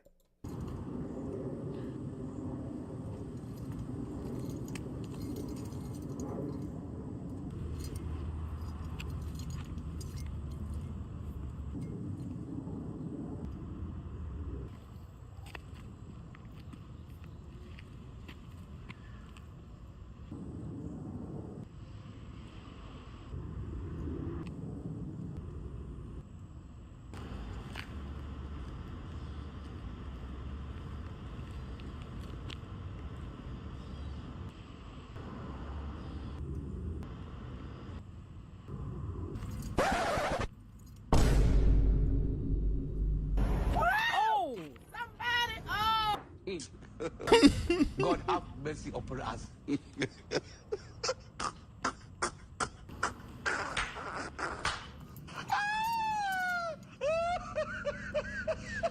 Craziness. That's Atlanta's rep, man. That's Atlanta's rep. It's a well-earned rep by all accounts. I mean, why would you want to see a dirty stripper? I don't know how strip clubs. You know what? There was no hub, so the Gooners had to go somewhere. We used to have a dirty theater. Shout out to Taxi Driver, right? They show that. Though, shout out to Pee Wee Herman, rest in peace. You used to have dirty movie theaters. This is before my time. I never understood this concept. Betty drives a fag or no, it's probably still a Hellcat. I never understood. I'm about to go to a theater and watch a porno with a bunch of other strangers and jack off in the same room as a bunch of other strangers. That was a thing in this country for like decades. And then you had pause. But everything I said was a thing. That was something that happened. I don't understand how. I don't understand how it could have ever been a thing. Went to a male stripper place. It was lame. You may have told this story. Late 60s through the 80s, yeah. And then videotape. And, I mean, I guess you had the magazine, dirty magazines, right? But once videotape became a thing and became a common thing, then the porno tape became a thing. Then the DVDs, then the internet. And now we got the internet on our phones. And now, you know, I'm team no fat, man. That porn it rots your brain, man. You want to talk about some real brain rot? Don't do the porn shit. For a girl's birthday party, she wanted to go there. She was dating one of the strippers. Now we got Instagram. My algo's not showing that much ass though. It's trained. It shows some wild shit. Like I said, it's live leaking me. You know, but that I watch a lot of violence. I like seeing people get knocked out.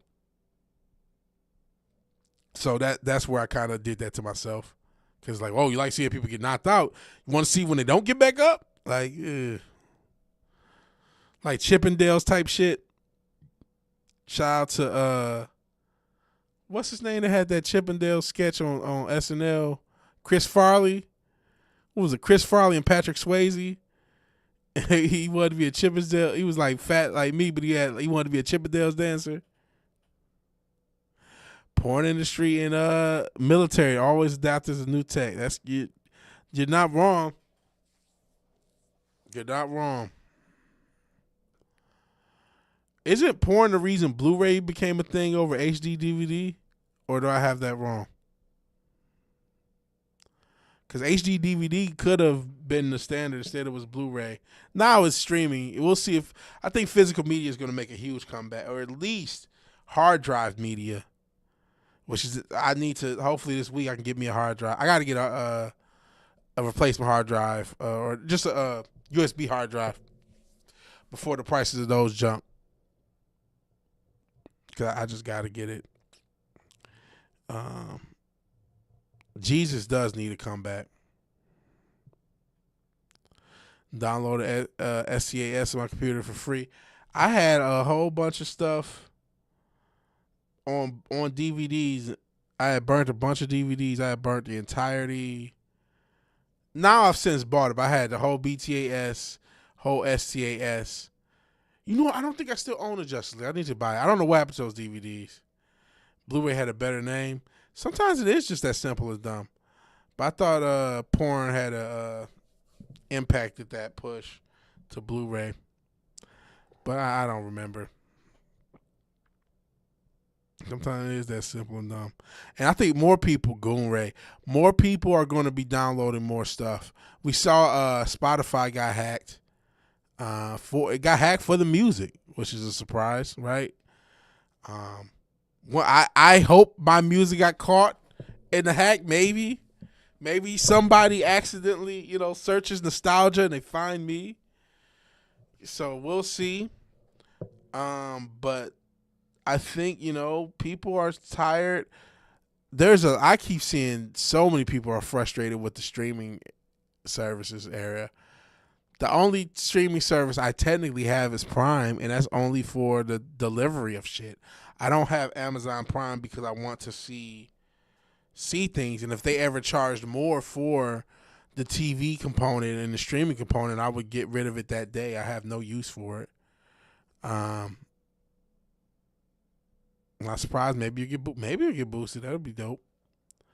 Boost it for free. But yeah, you showing the Wattpad everything's goonery. Even the books are wild. Yeah, apparently that's most of the books are just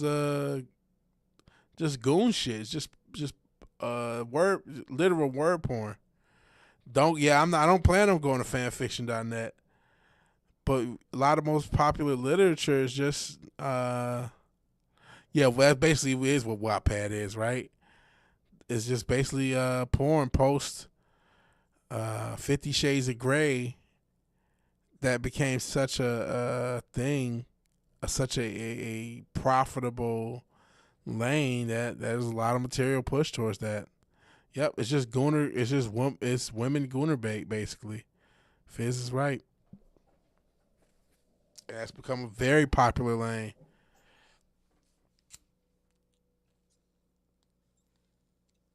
$50 Shades dead, but look at the legacy now. I mean, what a legacy! The great American novel destroyed.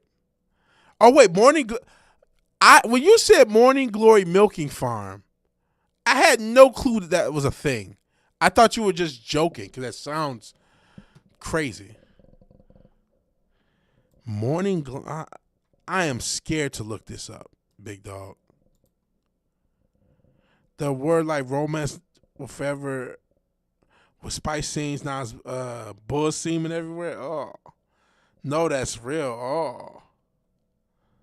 Oh, I'm scared to look it up. I guess I'll. You better not be putting me on some list. What is this? A monster bait? Human monster romance novel? What the fuck? What in the fuck is this? Hold up. All right, am I back? Am I back? Maybe, yes, no, maybe so.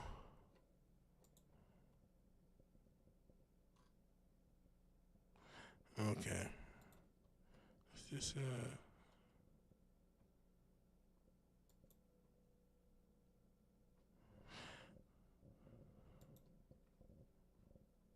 Okay, let's geez, we've been gone 3 hours. Was anyone in Kick and streaming? Kick or Twitch? Nope, just the bots. Just the bots and the thoughts. All right, here's what is this shit? Actually, let me look into other browsers just so I don't have to deal with this shit.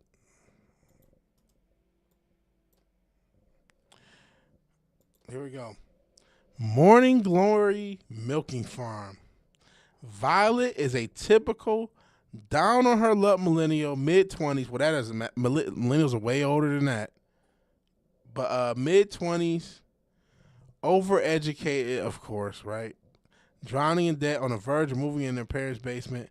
When a lifeline appears in a very unconventional job in neighboring Cambric Creek, she has no choice but to grab at it with both hands. Morning Glory Milking Farm offers full-time hours, full benefits, generous pay, with no experience needed. There's only one catch. The clientele is grade A certified prime beef with the manly meat endowments to match. Milking minotaurs isn't something Violet ever considered as a career option, but she's determined to turn the opportunity into a reversal of fortune.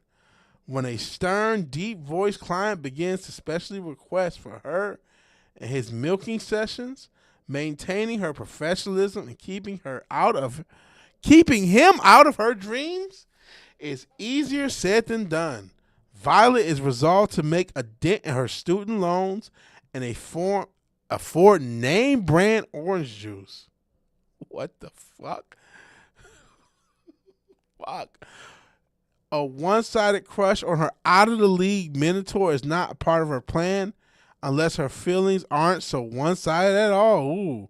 Morning Glowing Milking Farm is a short human monster romance novel featuring a high-heat, slow burn with a lot of heart. Guaranteed. Hea? I don't know what Hea is, Hea. I really don't want to know. CWs include cock milking. Yo, pause. Non-human anatomy, size differences, a lot of fluid. It's the first book in the Cambric Creek Monster Romance series and can be read as a standalone. And this was let's learn about this author. CM, is that who the CM is? No, it's CW. CM DaCosta, which I'm sure is not their real name. Author and professional procrastinator. Oh God, obnoxious bitch. As a child, she thought she's from Cleveland. Living on Lake Erie meant one was eerie by nature and a corresponding love of the strange and unusual started young. She's always preferred beasts to boys. Yeah. A lot of peanut butter in this bitch's past. The macabre to the milk toast. Unknown darkness in the shadows to the Chad next door. She lives in a crumbling old Victorian with a scaredy cat dachshund where she writes non-traditional romances featuring beastly boys with equal parts heart and heat, and is waiting for the Hallmark Channel to get with the program and start a paranormal lover series. Whew. And look at all this shit. Barbarian aliens, ice planet barbarians, a soul to keep. These are similar books.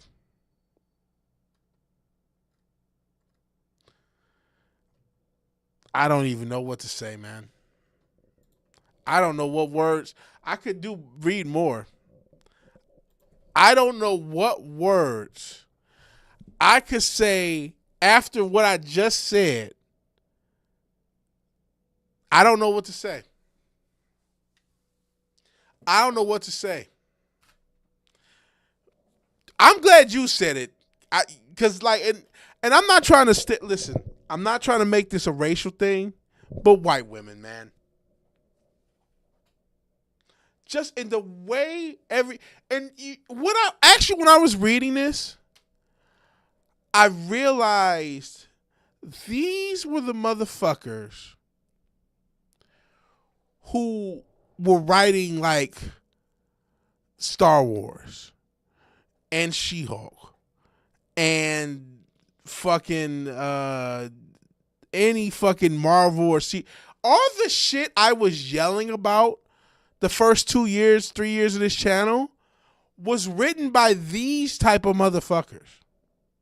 And yeah, 26K want to read this shit.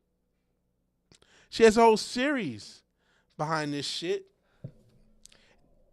I mean, I don't know what could be possibly said. What could be possibly said? You know what? Actually, there is more to be said. I got you. You know why there's more to be said? You know why there's more to be said? Because people enjoy this shit. Let's look and judge. We listen and we do judge. Mariva. Chant. Some of these people put their picture. And they need to be judged. Look at these reviews. 3 stars. The world delightful. 24 ounces of bullets seeming not so much. 5 stars.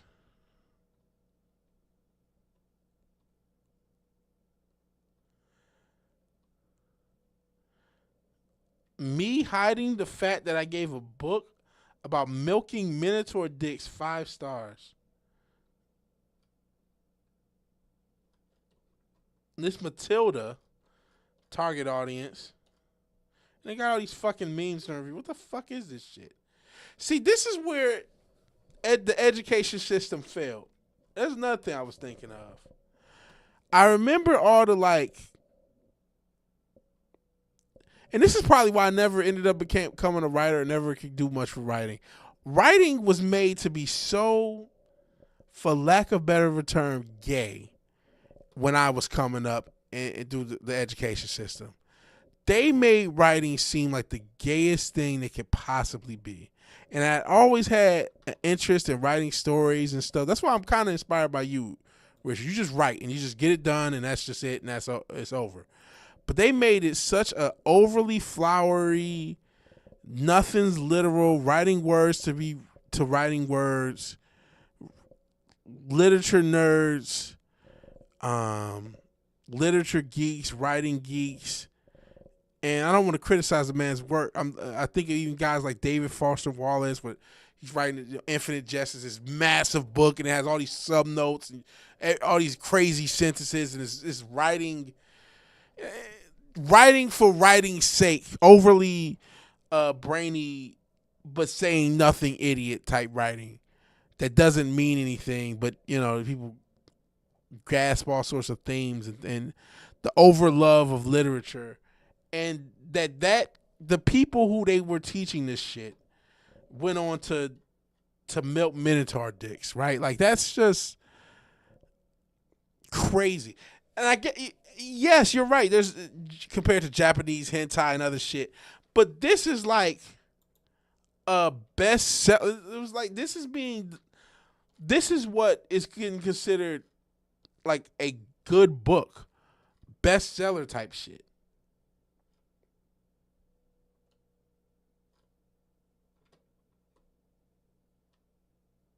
So I don't know. I don't even know what to do. Snake shit. Yeah, it is porn. It's not literature. You're right. Matilda's not hiding shit. Brain stop at ass and tits. It's just like overly, makes you look like Paul Dini, right? But you see how many Bruce Timms is out there. His perverted ass. Bruce Timm is always doing something weird. Always do. It was weird when he had Japan Animates. Yeah, that's true. West only makes the books. Yeah, women have no moral high ground.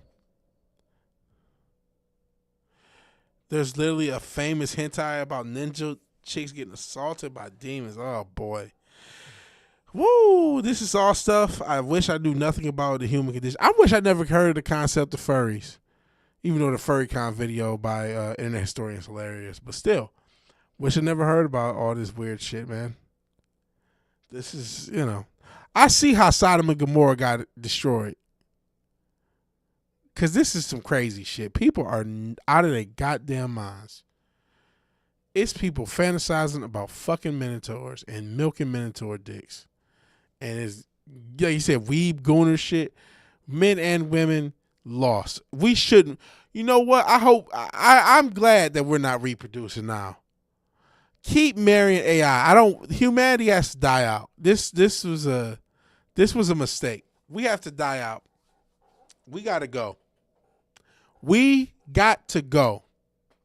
The powers that be are correct. Ice this shit, man. And I ain't talking about the law enforcement agency. I mean, destroy all of this shit. Blow it up. Blow it up. Blow it all up. I was born and raised in a city that has the Anthrocon, now turned into a BDSM invasion. Wow. Ain't shit new, just the tech changes. But the tech allows for more depravity. It allows for depravity to be encouraged. Oh, yeah. Shout out to Apophis is a meteor that can hit us in the next 10 or so years. Magnetic pole shift. I hope so. We got to get wiped out. Humans have had their chance. We failed. This is a fail. We failed. Got to blow it up. Just like a sports team, when it goes bad, you got to blow it all up. Blow it up. Blow it up and start from scratch. It's over. It's over.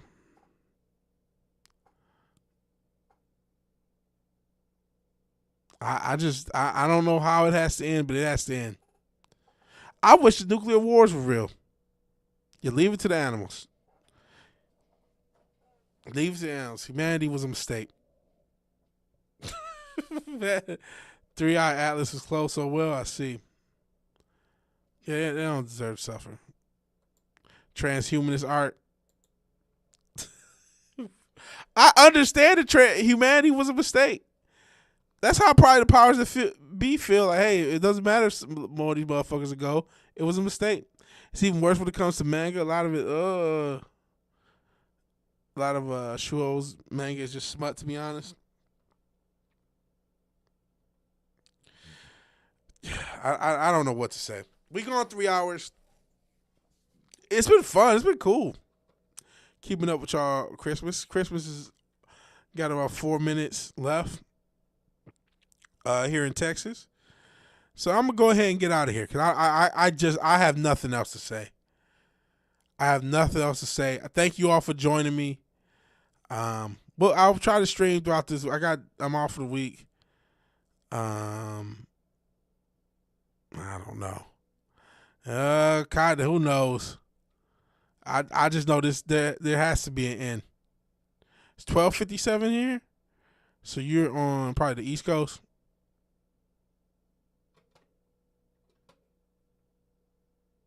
Oh yeah, I think you're in Pittsburgh, right? It's 11:57 here. So 3 minutes left in Christmas. Happy Christmas. Just a coincidence. Finally get Christmas. You always wanted people to leave you alone. That's dope. EST, the best time zone. I hope everything's good in your time zone. I hope everyone's good. All jokes aside, thank you all for joining me. I'll try to stream New Year's too. I'll probably, unless something crazy happens, I actually do something on New Year's. I'll probably stream New Year's too, and I'll stream throughout the week. I will be streaming throughout the week since I got time off. We'll be finishing up a project, hopefully, and making music and doing and just chilling out. So thank you all for joining me. It's been real. It's been fun. It's been real fun. If you like the video, please like the video. If you're so obliged to share and subscribe, please do that. And even if you do none of these things, thank you for watching. Thank you for your time. Good night. God bless. I'm going to talk to all you guys later. Peace.